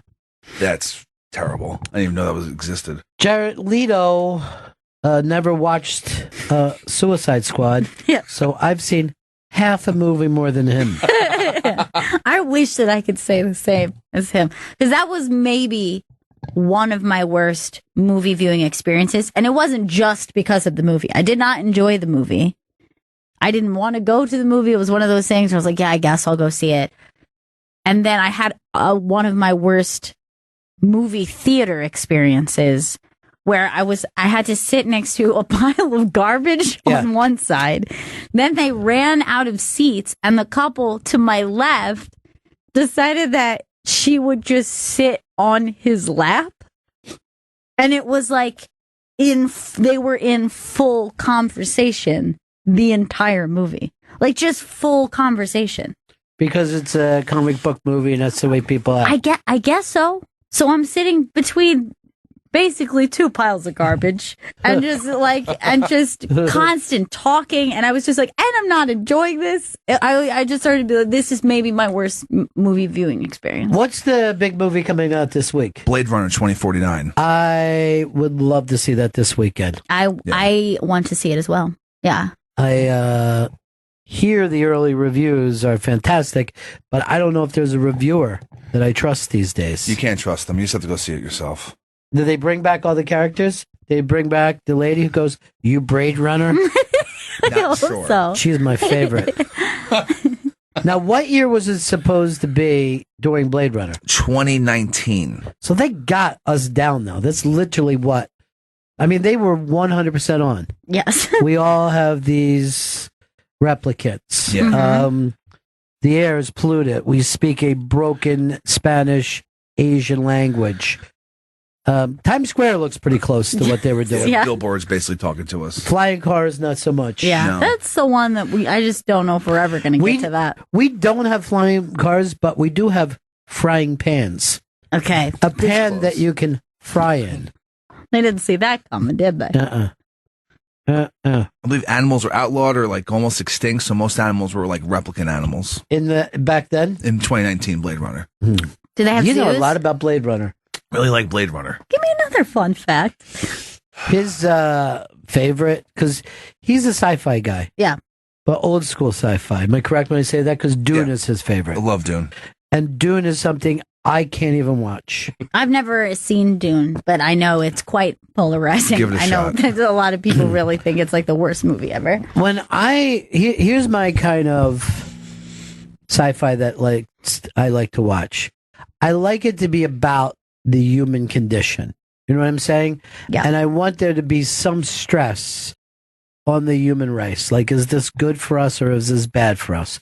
So even like you need a little dystopia involved. Not necessarily. I could watch a utopian, but the problems with that. You know what I mean? Okay. So I'm definitely, not that I'm a Star Trek fan, but more Star Trek thinking than Star Wars thinking. You know what I mean? Which is more fantastical. It's more fantasy. Yeah. That is true. So I wanted to go, and obviously this movie, Blade Runner, is a great example. Here's what I want. I want the fucking thing to always come down to this. What does it mean to be human? You know what I mean? Like, let's face it. Do we even think of cavemen as humans? Do we feel that connection? It's like half human. No. Yeah. We feel more of a connection with like the Roman Empire or the Greeks. But even more about people at the time of the Civil War, you know? Yeah. And all the time that people, we've always had to ask ourselves, what do humans do? What is mortality? What is morality? You know, what is our philosophy? What's the purpose of this? And when you take that out of it, and it's just about computer wars, or, you know what I mean? Yeah. I'm not a big fan of that. That's what they did with iRobot, which is based off like the Isaac Asimov books, but then it just turned into a Will Smith action movie. So what he's saying is the book iRobot meant, can a machine become a human? Right. Does a machine have the same rights as a human? Is this something? And then they turned the movie into an action film. Right. It's just like shooting bad robots, the movie. It's Will Smith just destroying robots, and there's like one good robot. And the same thing matters to me in an alien showing up here, right? Is an alien, even though they look nothing like us, are they still what we would consider humans? Do they have a humanity, even though they're aliens? And that's what we look at with the machine movies. Do they have a humanity? Aliens just coming here and killing humans is not as exciting to me as the aliens are here. How does that change humans? Does it change us for the better? Does it change us for the worse? Are we giving up something to get something? Did you like the one that I think it came out last year and the whole thing was about, I'm forgetting the name of it, but she's trying to translate. Arrival. Loved it. I really liked that. Love that movie. Same director's doing 2049, the new Blade Runner. See, this is where his fun facts are fucking fantastic. You have so many fun facts. Chris, the rockabilly hair that you didn't have. No, listen to me. This is important. You did not have that rockabilly hair 18 seconds ago. Somehow you touched your hair. Oh, it's good. Yeah. It does, but it's a totally different hair than you had earlier. This happens all the time with you. I don't know what happens. But your hair used to be long, black, and shiny, and now it's fucking high and curly. You don't get both kinds of hair. It's shocking and weird. It's very, very So I strange. put that in your Instagram right now so people know that I'm not nuts. All right, done. Or not done yet, but soon. Let's get the girls over because I'm going to ask them this question. Imani, come back. I asked this on the air a long time ago, right? Now, suppose aliens came here to this planet, right? And they were very nice, and they said to you, and all of us, humanity, you get to make a decision. You get to live like you're living, or we'll take care of everybody's medical needs. We will take care of food, the economy. We'll stop war and we'll stop crime for you. And you just, occasionally answer some questions or relate to us. But you guys don't have to work anymore. You don't have to do anything. Should humanity take that deal? What do you think, Jen? I don't trust that. I feel like there's a catch. You think that there's going to be a catch. So even though they came and all we've ever seen them do was act nice to us, right?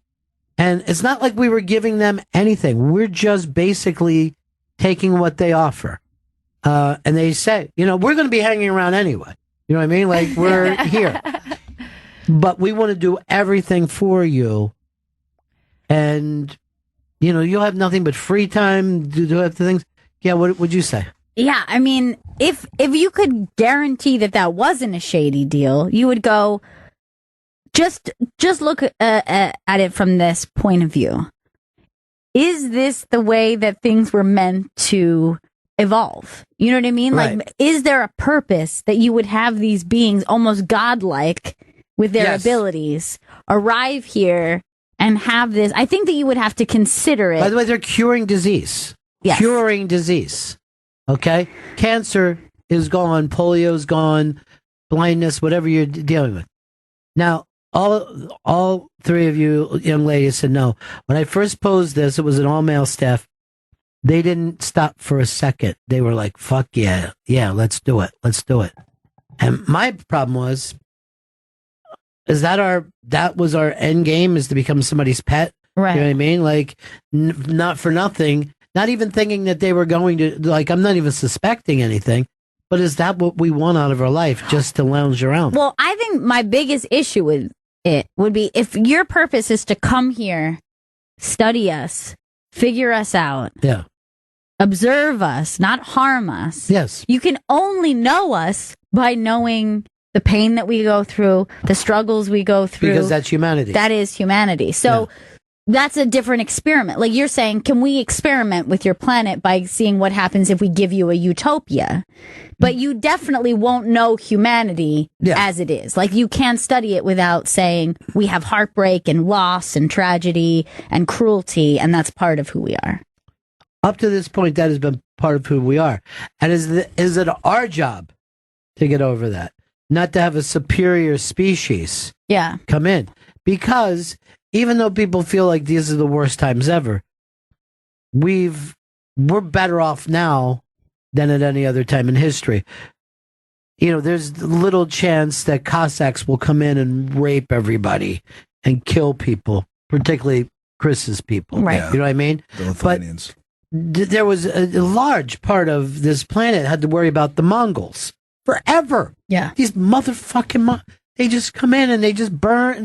What is wrong with those motherfuckers? It's crazy. And you're like, now I have to fight them? I don't fucking fight. I'm a farmer. You know what I mean? How'd you make out with the Mongols? Well, I got wounded, but worse, they burn all my shit. They grab my wife. They grab my kids. I guess they're living there. I don't know. Or are they eating them? I don't know what they do. Why every fucking year they have to start their shit? I mean, they're kind of assholes. They're really assholes. And I won't say it to them, but I'm going to say it about them. But if you take that same concept, aliens, and then replace that with gods, angels, robots, you know what I mean? Like, I think that no matter what, you're going to go, what is the what is the motive here that somebody would want to give you utopia? Like the way Jen said, like you would have to be like, there is no reason that I would be able to live and be my same self. Well, let's face this. We're only promised one utopia, and that's through religion, right? Yeah. That's for God. What does he want? He wants you to be subservient. He wants you to be appreciative. And he wants you to change the way you are. He wants you to change your true nature. So you're basically talking about the same thing. Yeah. You get to do everything you want, but you also have to say, you're the best. You're the greatest. Because, okay, let's say something like that happened. Immediately, you're going to get people who trust them versus people who don't trust them, right? Yeah. And the people who don't trust them, those could be people who are like, I answer to one God. And then other people going, how is this not God? Like, how is this not our God? Right. Who is capable This is of all the promises of a heaven. Chris, it's not even a tough one for you. And I see you over there beating on your fucking telephone. What are you checking on? I got an email and I just wanted to make sure. What was it? It was about a call I have to do later today. Personal? With my friend? With your friend, yes. Okay. Just confirming. Okay. That's all. He knows to say that because that's the one thing I would go, of course. I'm sure it's your girlfriend. I'm sure you're saying I love you too. She knows that. You have a nickname for her? We have no nicknames. You need one. Would you tell us? I would tell us if there was a nickname. But there is not. Weird. Would you and your Costa Rican like to have this? And knowing that she's spent her entire lifetime on welfare up to this point. I mean, I'd have to do it for her. Because you can't achieve anything for her. I can't. Aliens, take care of us. Because I'm an easy no on this. But then if somebody said, your kids are sick or whatever, you would probably just sign the fucking deal. You'd spin the wheel and make the deal.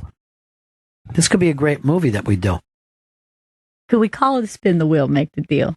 That could be the working title, but we're probably going to end up having to call it Dr. Alien God.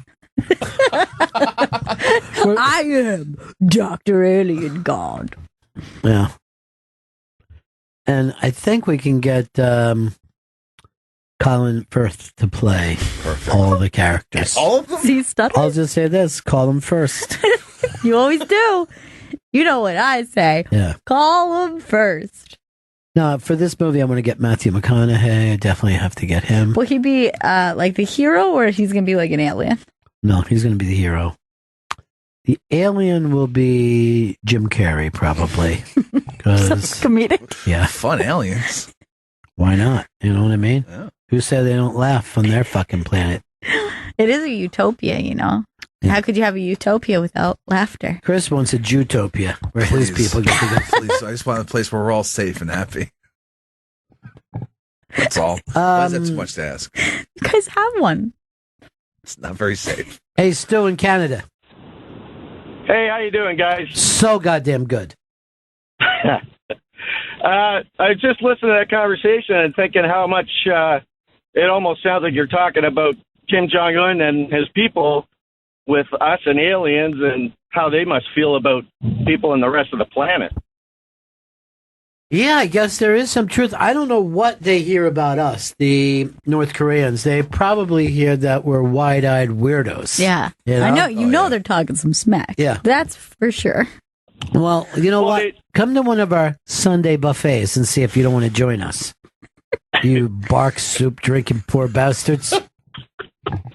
I mean, they're in the rough, like they're eating grass over there. But am I hearing a lie? I don't know. Yeah. What proof do any of us have? All I know is when I see that city, and I've seen it many times, I don't see any cars or people on the street. Yeah. I don't know what the fuck goes on in North Korea. And I did see that Vice special where it seemed like they were just like mashing the keyboard of a fake computer that wasn't plugged in. This is very good for internet. Really? Because you're not hooked up to anything. None of these are plugged into anything. And then they're like, let's watch some TV. And it was just an empty cardboard box with two people talking inside of it. Well, here's the news. Our spaceship landed on Mars today. Good for us and our imperial leader. Oh, my God, Chris. You can't laugh anymore without coughing. It's tough. You Jews, you get so sickly. I know. Jay, Money Making Manhattan, what's up? JJ. James? What's up?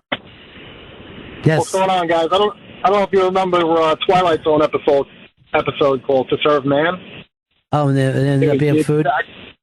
It was the same scenario you're talking about. The aliens came down, they cured all diseases, they fed everybody, and then they offered everybody trips to their planet. We found a book of theirs. When they deciphered it, it turned out it was a cookbook. It was called To Serve Man. And then it was about, they were basically treating us like chattel. Chattel. Exactly. But I don't even think that you'd have to think that they have that type of, I mean, obviously not what I would consider cannibalism, but they never mean us any harm. They only are here to, and let's face it, when we go to any place, wouldn't we like, let's suppose we found some tribe or whatever, we're like, oh, by the way, this is lighter. It'll probably make your life a little easier. You know what I mean? These are shoes. You're going to love this. You're not going to stub your big toe all the time. You look so calloused. Yeah. Put one of these babies on. But there's never been a time in our history where a more advanced civilization really looked out for and took care of this civilization that they moved in on. It always turned out bad. Yeah. 100%. Which probably and if any aliens were to be able to come here, it would be so much smarter, operating on a level that we couldn't understand, that whether they were going to do good or they were going to do bad or they were going to do nothing, we wouldn't really have any chance. It would just be like, well, it seems like you guys showed up, so you're pretty advanced. Well, you're calling the shots now. There's one thing that I'm pretty sure that I'm smarter than that alien at. What's that? Fucking up aliens. There's a couple things that we're still smart at here, and that's whipping alien ass. Everybody loves those stupid. Hell yeah!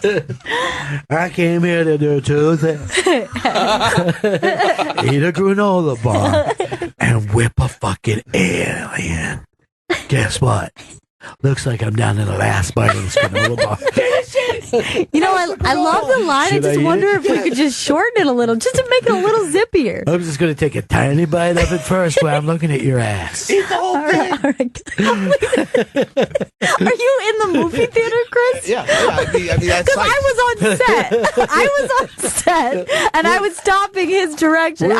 We're shooting this movie live. Yeah, I know. One of the biggest problems is one of the grips is yelling back. We're streaming, baby. You see how much granola? I'm just going to lick this one and look right at your fucking face. Bite it! Sorry, quiet on the set, please. He's a reactor. I'm the actor. He's the reactor. Oh, just guess what? What? Just found another fucking granola bar. I got. All right, the actors can't hire their own grips from now on. Shit, these things are hard to open, aren't they? Do you need help? Once I get this open, eaten, digest it, have a little smoke, I'm gonna fuck you up.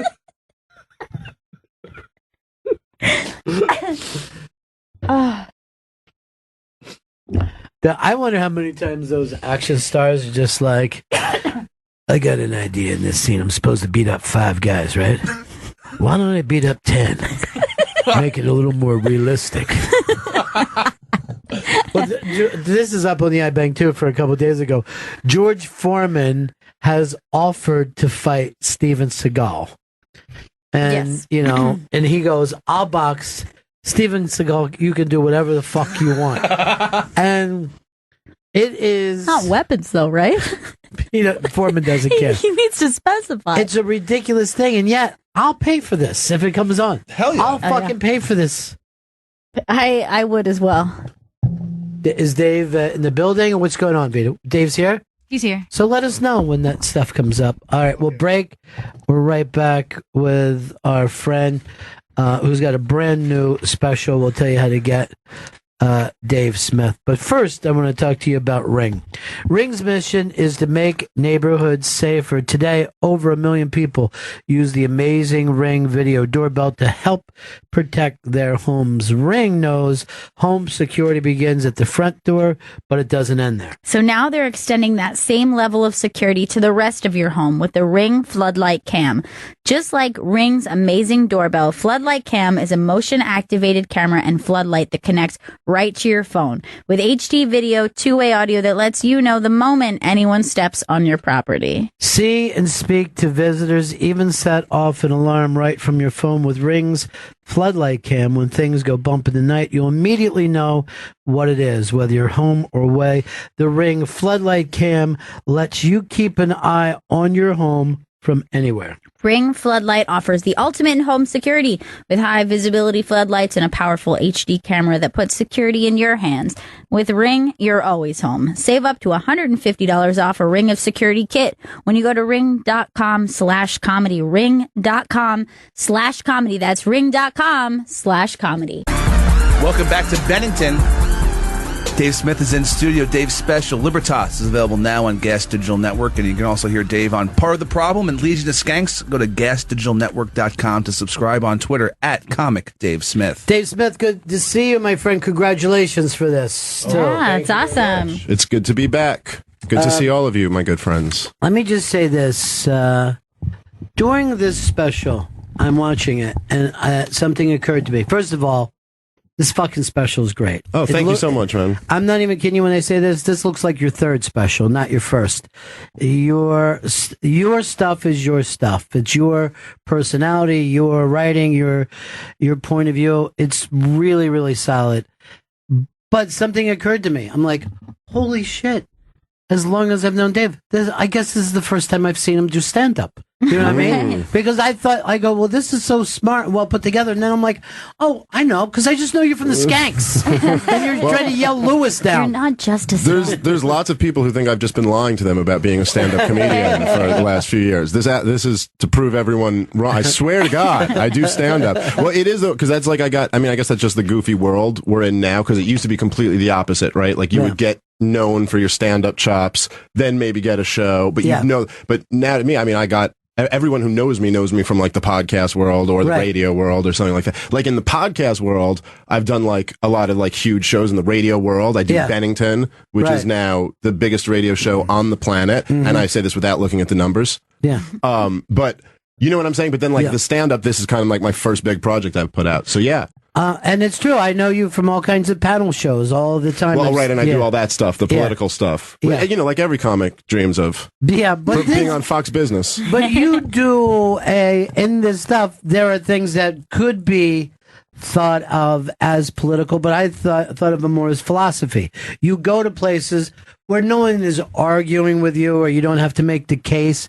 And for people who don't necessarily see themselves as your thing, they have the time to take this information in without some kind of response. And that's a big problem with panel shows and chat shows these days. Yeah. Well, all those shows are just kind of like silly.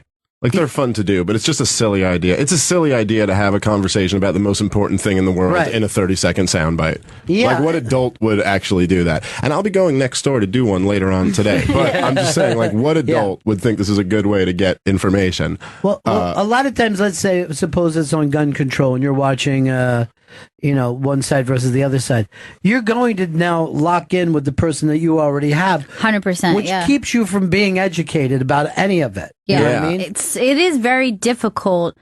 And I don't know if it's something of this time or if this is just always the way things are, but it does feel like you're spinning your wheels trying to convince people of things that they've already decided. Yeah, but that's like, right. So that's like, it's a completely different goal to just make people laugh at the ridiculousness of it. You know what I mean? So like, that's a lot. You know, like, it's like, I use the Jim Jeffries gun control example because I don't believe in gun control at all, but that bit is just incredible. It's just a great bit and it makes me laugh. So it's like, it's almost like you can point to an absurdity through comedy, but yeah, like digging in and trying to change people's mind is almost, I think, just a complete waste of time. And it actually makes them dig in. Yeah. You know what I mean? They dig in, but I do think that if people are presented information, particularly from another point of view.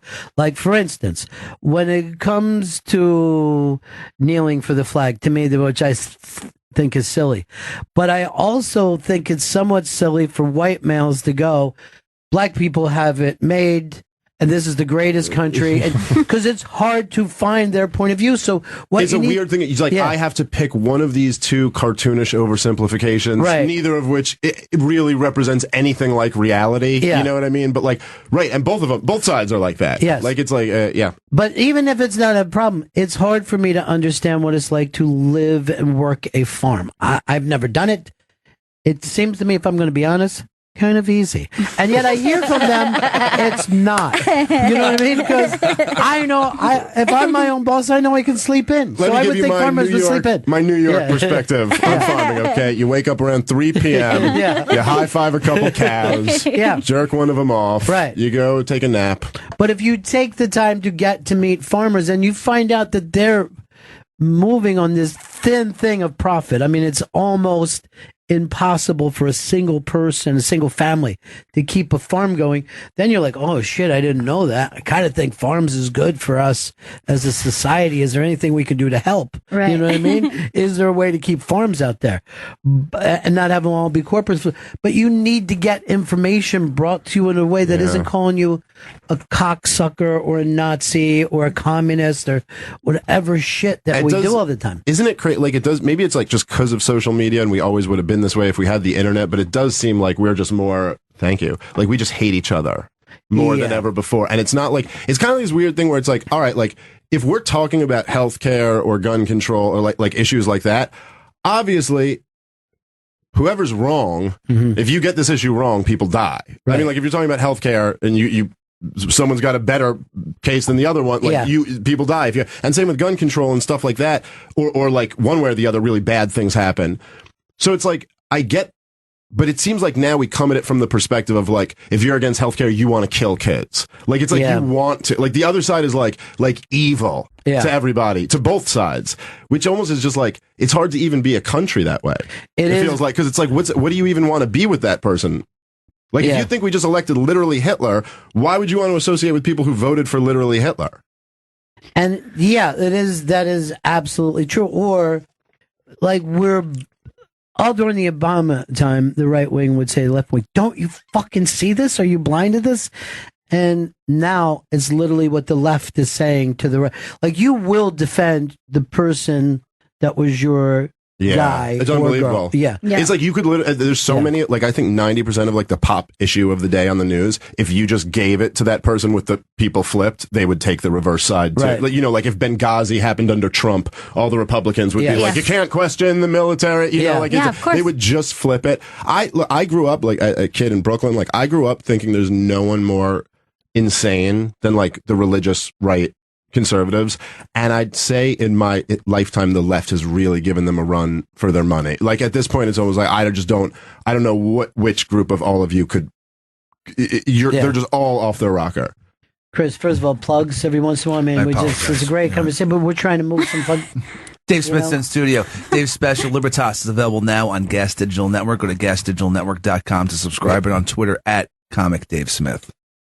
You also, just point this out, you guys shot this yourselves, Gas Digital. That's right. Gas Digital Network, which is not, I'm not, have a show on the network, and I they did my special, but it's Louis J. Gomez and Ralph Sutton, and Louis directed and produced the whole special. That's awesome. Yeah, that kid, he comes off like such a retard. Yeah. But underneath that gruff exterior, he's an entrepreneur. Yeah, it's like 100 IQ, fucking can get by in society guy. Yeah.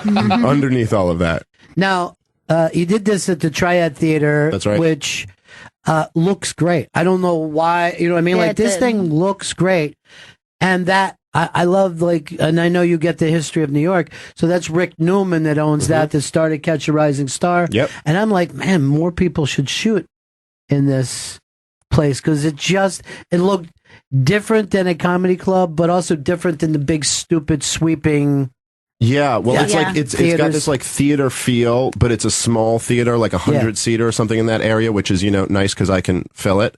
Yeah. But Louis picked that out, and it was just it is a great place. Yeah, and it's cool the history that the owner has of that stuff, and he was there for the taping and was very nice about it. So yeah, it was cool. And he is one of those characters in comedy history that fucking matters. You know what I mean? Like, you might not know his name, but everyone's heard of the club, and what he did with that club changed things. And now he's got the Triad, and they do all kinds of bizarre, cool things, like this thing where I don't have to try to be, the next thing. Like, you could just do the things that you want when you get to a it's a different, back in the day, in the 80s, you could just blow one guy and you were in every club. Yeah. But now you got to blow 18 guys all day, every day. But politically, you're a libertarian, right? That's your right. thing. What was it that attracted you to that end? It's Ron Paul, and then just a lot of common sense. Yeah, and then just everything in my life, just being alive. I always say I think I had two as a kid, two very profoundly libertarian experiences. And one was that I went to public and private school, which I think every kid should go to both and just know that's what life is. Yeah. They value children more. By the way, and there's something about if you actually go to public school, it really makes you immune to a lot of the democratic bullshit where they're like, public school teachers are the greatest people in the world. I'm like, I don't know who you knew, but I knew some public school teachers who, should never have been given an interview to be around children, but physically abusive, emotionally abusive, everything you could imagine. And then private school, and I didn't even love the private school, but better. And then the other thing is I was just a big pothead my whole life. And then I went to Amsterdam when I was 16. And I remember having that feeling of being like, oh shit, I'm free. Yeah. It's a weird feeling. And not that that's the most important thing to smoke pot in the world. There's more important exercises of freedom. But I just remember having that feeling of just being like, oh, holy shit. I've been operating the whole time where some dude with a gun will come take me and throw me in a fucking cage for the night. Yeah. And now you're like, oh, it's just fine. Yeah. And that's better. Yeah. And we've slowly come around on the weed stuff. I mean, when I was a kid, obviously, you could do serious fucking time, particularly for dealing. And you can't get weed unless someone's dealing. I don't know why we act like... But it's such a strange place we're in now, where we're at least then it was there's a war on drugs and you go to jail for the drugs. Now we're there's a war on drugs and it's a Schedule A, Class 1 felony, but it's cool here, here, and here. Yeah. But then there's still over here, they'll still throw you in jail. Well, states' rights, is that what you want? Yeah. Yeah, it's definitely moving in the right direction, but yeah, it's slow to catch up, and not everybody is on the same page. Well, certainly Jeff Sessions, if he had the time and power, he would go after it hard, but he just doesn't. Weed. Yeah, he hates weed. As a personal level, that dude fucking hates weed more than anybody. He said no good people smoke weed. I just want to see the flashback in Jeff Sessions' mind where it's just some guy punches Jeff Sessions in the stomach. What's up, queer boy? Yeah, what is this weed about? Rules. Yeah, because he does have Sessions sucks. He definitely was a nerdy kid kid. You can see it in them. But it's always like Lindsey Graham. There's all these like little like effeminate Republicans who just want to bomb everything. Who are like, Iran's being silly pants, and we need to bomb them to crap. And I'm like, I don't think we should listen to that guy. It's time we step up to them. This is not the place to work out your own issues. But you know that Iran's asking us to turn over and bend over and just take it. And while that sounds somewhat appealing, I'm sorry. Where there was was that congressman that has been anti-abortion, and then they just said he tried to talk his chick into getting an abortion, and the Republicans are saying, "You're not running the next time, dude. We can't. We're done with you. Have you we run." should at least, if anyone ever advocates using the force of government against some group, like right away, it's like, well, just start searching that person because he's clearly a member of that group. Like whether it's being gay or being like, or abortion or being like super religious, like whatever it is, if he's like the one in the head of the charge, it never turns out to be like. No one who's not gay wants to actually spend all of their time like making gayness an issue. Yes. You know what I mean? Like, or maybe not no one, but check that guy. Yeah. And also, this is always interesting when the gay marriage finally got passed, and it was a battle to get it passed. Now, no one gives a fuck. You never see people going, this town has changed so much since the gay marriage. Because it's such, but that particularly was such a, and even I think people pro-gay marriage will acknowledge that it's like, it's an issue that never should have been an issue. That's a stupid thing that has nothing to do with your life. It's like, it's an issue between two people's relationship. They're doing the same gay shit, whether or not they and it's just something that the state shouldn't even be involved in. It's all ridiculous. Right. It's like what you call your relationship. But it's also ridiculous that if you get married, you get a tax break. If you get a kid, you get a tax break. Now, here's the deal on that. Then people go, but this is good for society. Society needs to stabilize. And you find out that's all societies have ever tried to do is chill shit. You know what I mean? Yeah. And religion, the same way. That's all religion really is, right? It's like, stop fucking so much and, build something. And it's also a way to say the guys that can physically beat up people, okay, but you're going to get burnt later. You know what I mean? You're a good guy. You don't need to get burnt. I'm trying to help you. Yeah. What could I do? Stop fucking your neighbor's wife and stop beating up your neighbor. And that's it.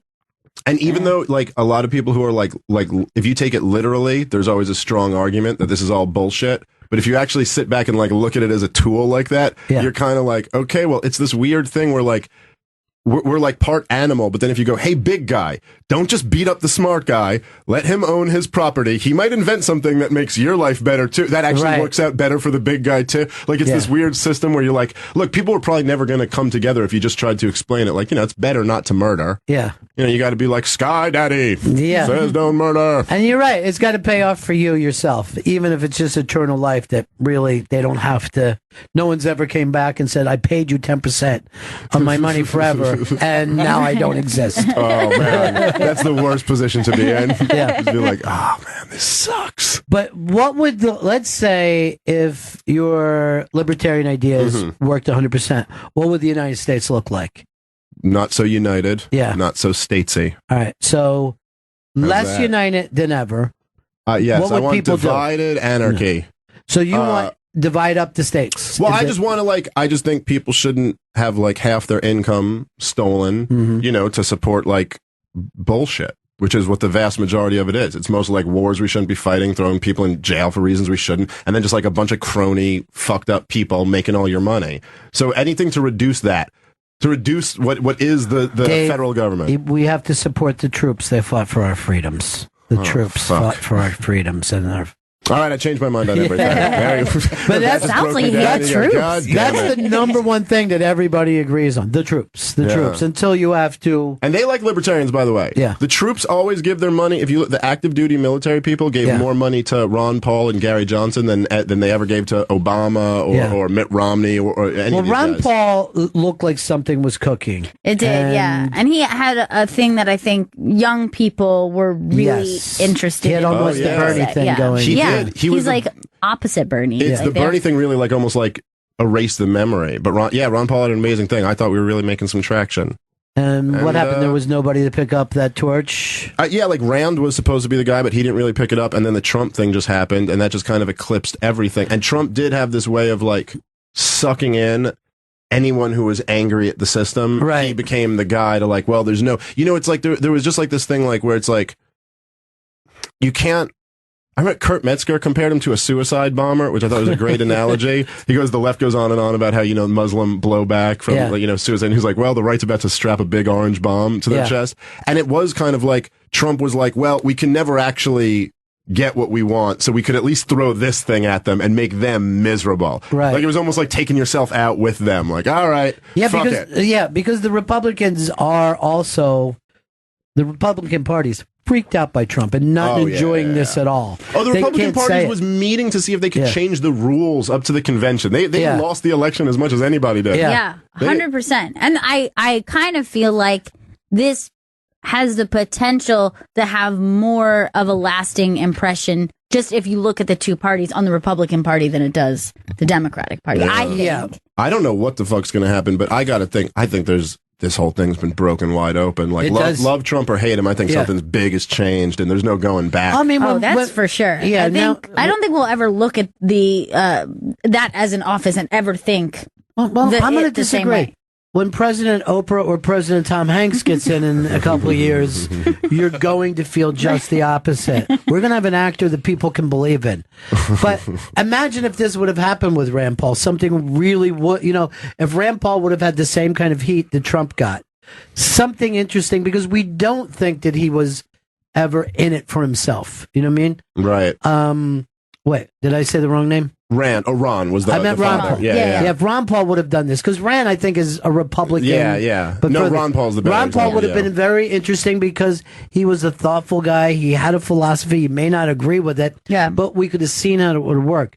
Now, this is the thing that I would like to see happen with libertarian ideas, because Gail's brother is very much like you, and I always say, why can't we just have one state that tries this as an experiment, or one town, one county? Let's take a look at. Do you want to have another county and run it as complete socialism? I think that's the kind of shit we should be doing. But it's like this thing where, like, California had like socialized medicine, like Medicare for all, basically up on a ballot, and it got voted down because it ends up costing like $30 trillion or something. I don't have the numbers in front of me, but it's like, oh no, they want to be. The only way they can make that socialist stuff happen, and this is just the truth, is factually speaking, is if they use the United States federal government to leverage up debt from the future. It's the only way to. Now, you can defend doing that or not, but the only way Medicare works is because we've leveraged up like $100 trillion in unfunded liabilities of the future. We're just hoping, like, now no state is going to be able to do that without people just be going like, no, I won't give the state money anymore. But in this case, that's why they won't let us have our free market state. Yeah. We'd be fine. I'm fine with socialism. Go have your socialism somewhere, but they need to leech off the people who actually produce, like corporations. But one of the reasons is because corporations charge crazy things for fucking medicine and all that. I mean, and that's the thing that fucks up the pure libertarian idea, is that none of us can trust corporations. Yeah. But it's like, to me, no, and that's true, but it's almost like, to me, it's like if you're looking at, it's like if you were measuring a stock that's like going up and up and up, and you measured it by every little bump in the road, like looking, like zoomed way in and are looking at every little bump. And it's like, look, there will be corporations that charge a lot for medicine, but if you look at like where medicine, dude, we have better medicine today. I have better medicine than a king had 50 years ago. You know what I mean? That's true it's of like, everything. So, but I'm just saying, like, but that's, well, it's not true of communist countries. It's not true of places where the government, it's not true in Venezuela right now. They're going to have worse.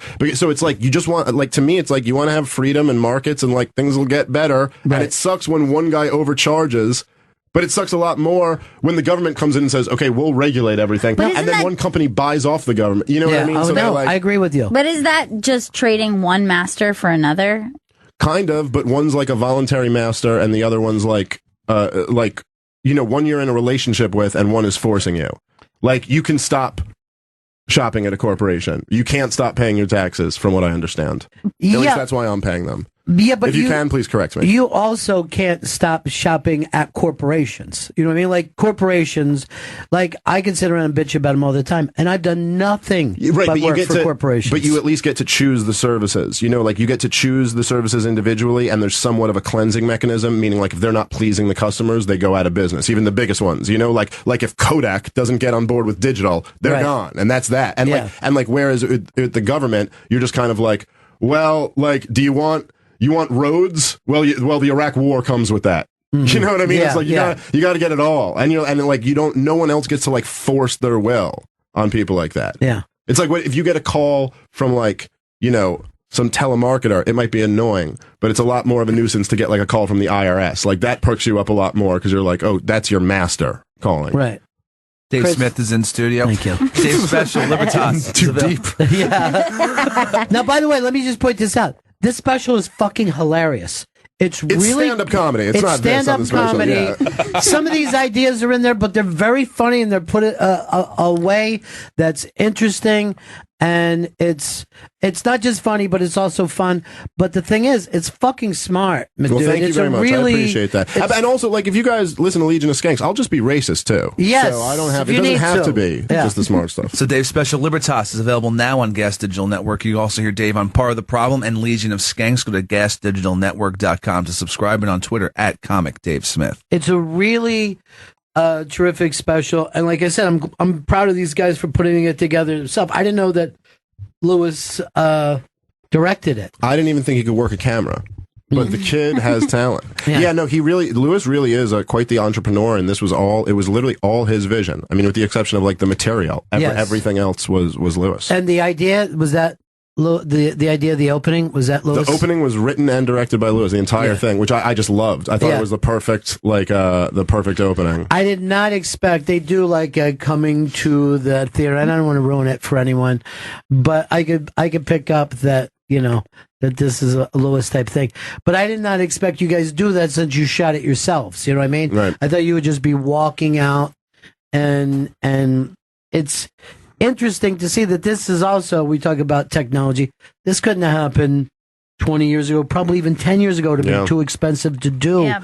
But these guys could not only shoot it themselves, book it themselves, but now they can sell it to an audience, and that's fascinating. Well, it's amazing. It's like every inch of all of what all of us do is all this like you're broadcasting through satellites into cars and stuff, and we're doing like online stuff, and it's really just all like this insane kind of none of this existed. No, none of it existed, and quite frankly, most of it, every time I heard of it, I thought it was a bad idea. The first time when I was working in terrestrial, my friend Charlie Logan said, "Look, I'm working for XM Radio. We're going to be doing radio on a computer, but then you'll be able to get radios for your cars." I'm like, "Good luck, dick face. You just got off the gravy train." I go, "This thing's been killing it since 1892. We're not going anywhere." Yeah. There's going to be 2 rock stations in every fucking market, 1 talk station, 2 hip hop stations. We're done. But it's always amazing when you look backwards and go, "Oh, I should have done that," because there's no reason that you should have thought it was a good idea. Most ideas seem bad until they work. And it is amazing, like we were saying before, like even obviously it's true. Everyone knows for like small businesses it's true, but for like Kodak or Blockbuster, like these huge companies that you're like, oh, that's their industry. Yeah. Like, and Netflix could just come do that to Blockbuster. Like, nope, sorry, dude, this is the new thing. It's happened to every newspaper, every magazine, every TV station. Rolling Stone, Jan Wenner is selling Rolling Stone for 10% of what he would have sold it for 10 years ago. Yeah. There is not a business that hasn't been fucked up by that.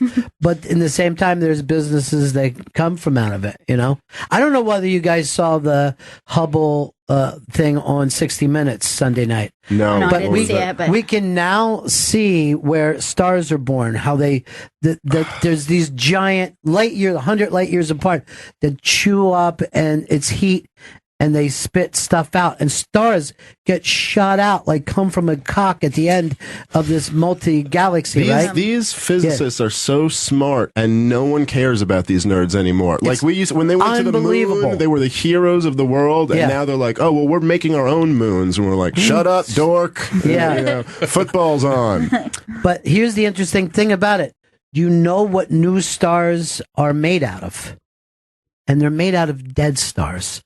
That when stars explode, it all ends up back in a place. So there really is an afterlife. There's going to be some degree of, it might be you're torn, all your stuff just goes into other stuff, but there's something. Well, that's like the star stuff idea, right? Like we all the atoms in your body were cooked somehow while a star was explodes outward. Yeah, we're made of the same thing of all the galaxies. I'm always just a few minutes of Neil deGrasse Tyson away from just being like, I'm just going to be religious because this is just ridiculous. This is just like, it's like, no, you can't believe in Adam and Eve. You got to believe in the truth. Okay, you're stardust, and then stardust humped other stardust. And that's the thing. There will be an afterlife, but you won't be you. You will be, you know what I mean? Thank God. Just like you weren't you before this. You know, you're not fucking freaked out that you came from all these places. Just like, hey, I'm here now. I want to be me. Nah, maybe you get to be everyone. Yeah, you do, but no decisions whatsoever. I'm coming back as Ronnie B next time. You know what? That would be a hell of a life for you to live, my friend. But Chris is going to do a plug right now, and you're going to hear how great your life is going. Dave Smith is in studio, and his special Libertas is available now on Gas Digital Network. And you can hear on Part of the Problem and Legion of Skanks. Go to gasdigitalnetwork.com to subscribe, on Twitter at Comic Dave Smith. Somebody named, is this Jum has a question for you about a podcast. Let's do it, bro. What's up, guy in the Bronx? Hey, buddies. How you doing? Cool. Good. Hey, Dave. So, you did the podcast episode with that guy, however you want to call him, white nationalist, Nazi guy. You got to be more specific about my podcast. You can't just say that Nazi guy. Which one are we talking about? Is it Anthony Cumia? Is it? I mean, I can throw you out at least a dozen Nazis I've had on. Cantwell, yeah. Yeah. So you had it on, and I get your perspective was you're hearing him out without judging necessarily or whatever, letting him speak for himself, blah, blah, blah. I mean, I could see how people thought it was a little chummy or whatever, but you had your point about that. But then why did you go and take it down after the fact? Oh, I didn't take anything down. I believe we got a YouTube complaint about it. I had Not the YouTube. Where they have it on iTunes, they don't have it on there anymore. Oh. Hold on. Subsequent one. This is what happens, okay? The way Gas Digital's model works is we keep doing that. So it's like the last 10 episodes or something are free on iTunes, and then it's only for subscribers after that. But nothing was like taken down because it was Cantwell on the show. Well, but I have to say, there's older episodes that are still up, but those ones are gone. What is it, dude? Do you agree with this guy, and you want to listen to it over and over? What's your beef with where it's at? No, I just feel like maybe Dave sort of bowed to, he couldn't take the heat, so he eventually took it down, That would be a weird way to bow out. I'm going to have him on my show, and then a couple months later, just casually. Now, man, listen, it certainly wasn't any decision on my part to take anything down. I from what I understand, I don't do anything on the back end, but it's just the same way any normal episode was treated. Yeah. The only difference was the Richard Spencer one, when I had him on, we put out for free on YouTube just because it was like a big thing in the moment. Yeah. But yeah, I think it's like if there's somebody out there being racist and everyone else in the world is calling them a Nazi and they're the center of all this attention, I thought it was an interesting guy to have on the show. Well, absolutely. And historically, if you're doing this kind of show, you would always do that. Phil Donahue did that years ago. He'd have people on that he didn't necessarily have anything in common with, but it is important to hear. This is what I always try to do with interviews, especially of that type. You got to find out how people came to think that way. Yeah. How did you put these thoughts together if that's where you are? And if you can do that, you can decide to yourself, did they come through it out of fear or creativity? You know what I mean? Is it something that they think this is a better place, or did something scare them or freak them out at a certain point and of their I also life? I know just being like a pretty radical libertarian, I know how mischaracterized my thing is and how the media will make it out like, oh, you're this evil, crazy person. So I'm almost kind of like, I go into them like, all right, so what's the deal here really? Like, is it this media that I already know I can't trust at all? I mean, literally can't trust to the point like I turn on after this shooting in Vegas the other day, turn on MSNBC, and it's Brian Williams giving you the news. You're just like, dude, like that is, everyone I know who's a broadcaster has more integrity than that guy. Yeah. You have way more integrity. You're not like just like bullshitting your fans to make yourself look good. And he's a journalist doing that. Like, it's like, I don't trust any of them. So I'm like, okay, what is your deal? And that was kind of my thing with Richard Spencer and Christopher Cantwell. I was like, okay, fine. So you like want to live amongst other white people. You prefer white people or whatever. What do you actually want to see done to minorities? Mm-hmm. And I make it pretty clear that my position as a libertarian is like, everyone has their rights. No one's rights should be violated. And then they kind of, none of them ever just come out and say, oh, we want to exterminate minorities. They kind of like dance around it. And then it's interesting to see that. Well, for you, libertarians, I think, get hit whether you just don't want to pay taxes, that you're just cheap bastards. Well, there is some truth to that.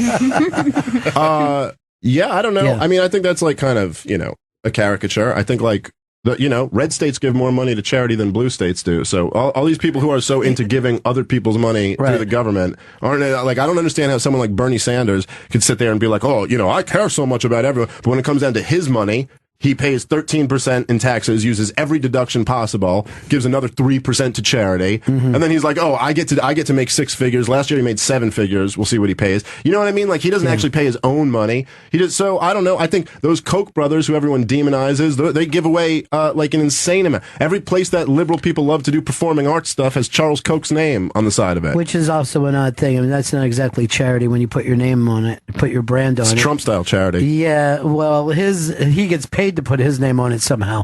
That's the difference. You don't ever see the Trump Museum, but you will see his name on a building that he doesn't own. It's his thing is just like, hey, do you want to put Trump on your building? Give me some money. It's fucking really. What are you going to do? Put some Jew name on there? Yeah. That's what I thought. Guess Trump. What? Chris Stanley, we did his DNA test yesterday. 18.9% Jew. You know what's so weird is they say Hitler killed everyone over 18%. Well, you here's the just thing. missed it. Hitler could just cut off your legs and probably feel good about it. Good Christian right there. But this has changed your life, Chris? Oh God, yes. Now I got holidays now that I never knew I could actually celebrate. I'm part of a tribe. I have no family, but pretend you don't see tip cups. Oh God, no. I didn't see that before anyway. Yeah, he was never much of a tip. Well, I guess he was always a Jew. I saw him. Just found out. By the way, official. Chris and I went back for at a diner before, and he goes, "Oh, I left my smokes on the table," and he went back and grabbed the fucking tip that I had left, and I caught him. That's disgusting. As soon as he grabbed it, I that's go stealing like from him too. Yeah. Like you stole I from reached two over and I people. grabbed his fucking wrist. I go, "What are you doing?" He goes, "I was just moving the money over." I go, "Then let me watch you move it over." No, you could leave. It was just closer for the guy. Yeah. It was just super thoughtful. Trying to help. Trying to help these people. Well, what's your problem with tipping anyway? Where's that come from?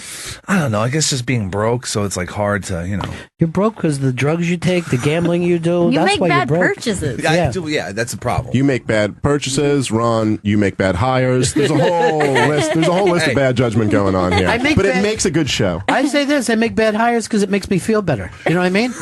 I don't want a lot of really together people here. You like a lot. I fill up a lot of time by bitching and nagging. What are you doing over there, Chris? Fucking things up? Unplugging. Dave Smith's in studio. Dave's special Libertas is available now on Gas Digital Network. Go to gasdigitalnetwork.com to subscribe. On Twitter at Comic Dave Smith. It's a terrific special, beginning to end. You've got some YouTube clips. Way to take a shot at the middle. Yeah. Well, the middle is where your YouTube clips actually. I think so. Yes. Yes. There's a few clips up there. But that night that you were doing that, you had to feel like, okay, I'm catching the next wave. That feels good. It was much of the show, most of the special. I think almost the entire thing is the second show. I did 2 and pretty much the second with a few edits in there. And almost all of my friends, like Big J, Kurt, Nate. All of them, when they did their hours, it was the same thing. I think it's you come out, you do the first one, get it out of and then you get it out of your system, and then you're like, okay, I got it. Right. like we're fine. And then the second one, you end up having more fun and just relaxing. And what's cool about it, like what you were saying before, is that it's like because the weird whatever position I'm in, where I'm putting out my first special, 11 years into stand up, but because of Legion of Skanks and Part of the Problem and shows like this and stuff, it's like. Usually people's first special is not filled with their people. Yes. It's usually kind of like a stock audience, like Comedy Central ships people in and just tell them this is the next comic. Go enjoy, And like people at the Tonight Show aren't there for the comedian usually. It's like they're there for the Tonight Show, But it's like I was able to fill it with my people. So it's just a lot more it's easier to be at ease, when it's your people. That's what happens when you're Jerry Seinfeld. You have the audience that trust you, and that's exactly 90% of they're going to be with me. I'm just like Jerry Seinfeld, except I have 90 people and he has 90 million. But besides that, it's identical. But you both ride around drinking coffee in cars with comedians. We do. Much broker comedians in my broken down car. My broken down, it's more like Big J driving me and then makes me get out and walk the last few blocks. Jay, I saw his pictures from L.A. where he's at the game wearing his Eagles stuff. Yeah. I don't see him looking as joyful as he does with anything. You can take the Philly trash out of Philly, as you know, Ron. Mm-hmm. But Jesus Christ. Yeah, he literally, I don't think there's anything Jay does in his life that was bringing him more joy than there being a lot of Eagles fans at an away game. Well, they excited. were so loud. I mean, you could, watching it on TV, was I was crazy. like, whoa. That's embarrassing. That's embarrassing for that to be happening at your stadium. Oh, the NFL is interesting because here's all these billionaires basically in this closed. Would you call that almost like a socialist thing, the way that they treat the sport? Yeah, I guess in a way, but it's like a voluntary kind of business socialist type thing. They agree to revenue share. But then, you could call a million things like that. You could call a co-op board or something. There's a million things where there's companies that share things around. I don't care about that. But weirdly, I think there's been I saw someone or an article about this a while back, but I think there's been more diversity in baseball in champions than there has in football, even though they have all these rules about sharing and salary caps and all this stuff. But yeah, the whole NFL, I thought that was just a great American moment when Trump literally gave, in one speech, he threatened nuclear war with North Korea, and then he dissed Stephen Curry and Kaepernick, and America was like, you're talking about my athletes recklessly like that? Let's make that a whole thing. And North Korea's got their missiles ready. They're like, no, you're just taking a week to do the football thing. Okay, all right, I guess we'll wait. I haven't run into anybody who cares about the kneeling, but then again, I'm in New York. You know what I mean? The New York audience is like, who gives a fuck? But I'm sure in other parts of the country where I see people burning stuff, I'm not going to burn my own clothes because of any political. Jersey I just bought. Yeah. I'll put it on eBay and sell it. Get rid of it. Maybe if it could bring people together, if the people, the left-wing people who want to burn the American flags, if you just take an American flag and then throw it on top of a tiki torch. Yeah. And then now everybody's they're burning happy. Your flag. You all protested. We all come together. We are the world. Okay. Let's go get some lunch at Pizza Hut. All right, Chris, we got to wrap this up. Huh? Yes, we do. Yes. I'm going to just say this again. This is a real, even if I didn't know you and didn't think the best of you, this is a really smart, well put together special. You should be very proud of it. Particularly Thank you, Ron. The fact that means a lot to me coming from you. The fact that it's your first special, and go back and compare that to a lot of people's first specials. It stays funny and it stays smart, but it also stays very much Dave. It's not something that isn't purely of his personality, and I was very happy for you that you were able to pull that off. Well, thank you very much. That really means a lot to me. Always fun to be on the show. Dave Smith has been in Studio Dave special. Libertas is available now on Gas Digital Network. You can also hear Dave on Part of the Problem and Legion of Skanks. Go to gasdigitalnetwork.com to subscribe, and on Twitter at Comic Dave Smith. Also, Louis J. Smith will be doing a director's thing of this where he'll explain the shots that he made. All right, that's it for us. Tomorrow is the Unmasked with Dana Gould. Gould at 4:00 tomorrow. That should be a lot of fun. Exciting. If you want to get on a waiting list in case anybody drops out, let Chris know. And that's it for us. See you again in 1974. Ladies and gentlemen, the evening is over. We hope you all enjoyed yourselves, and we'll see you all again in 1974. Good evening!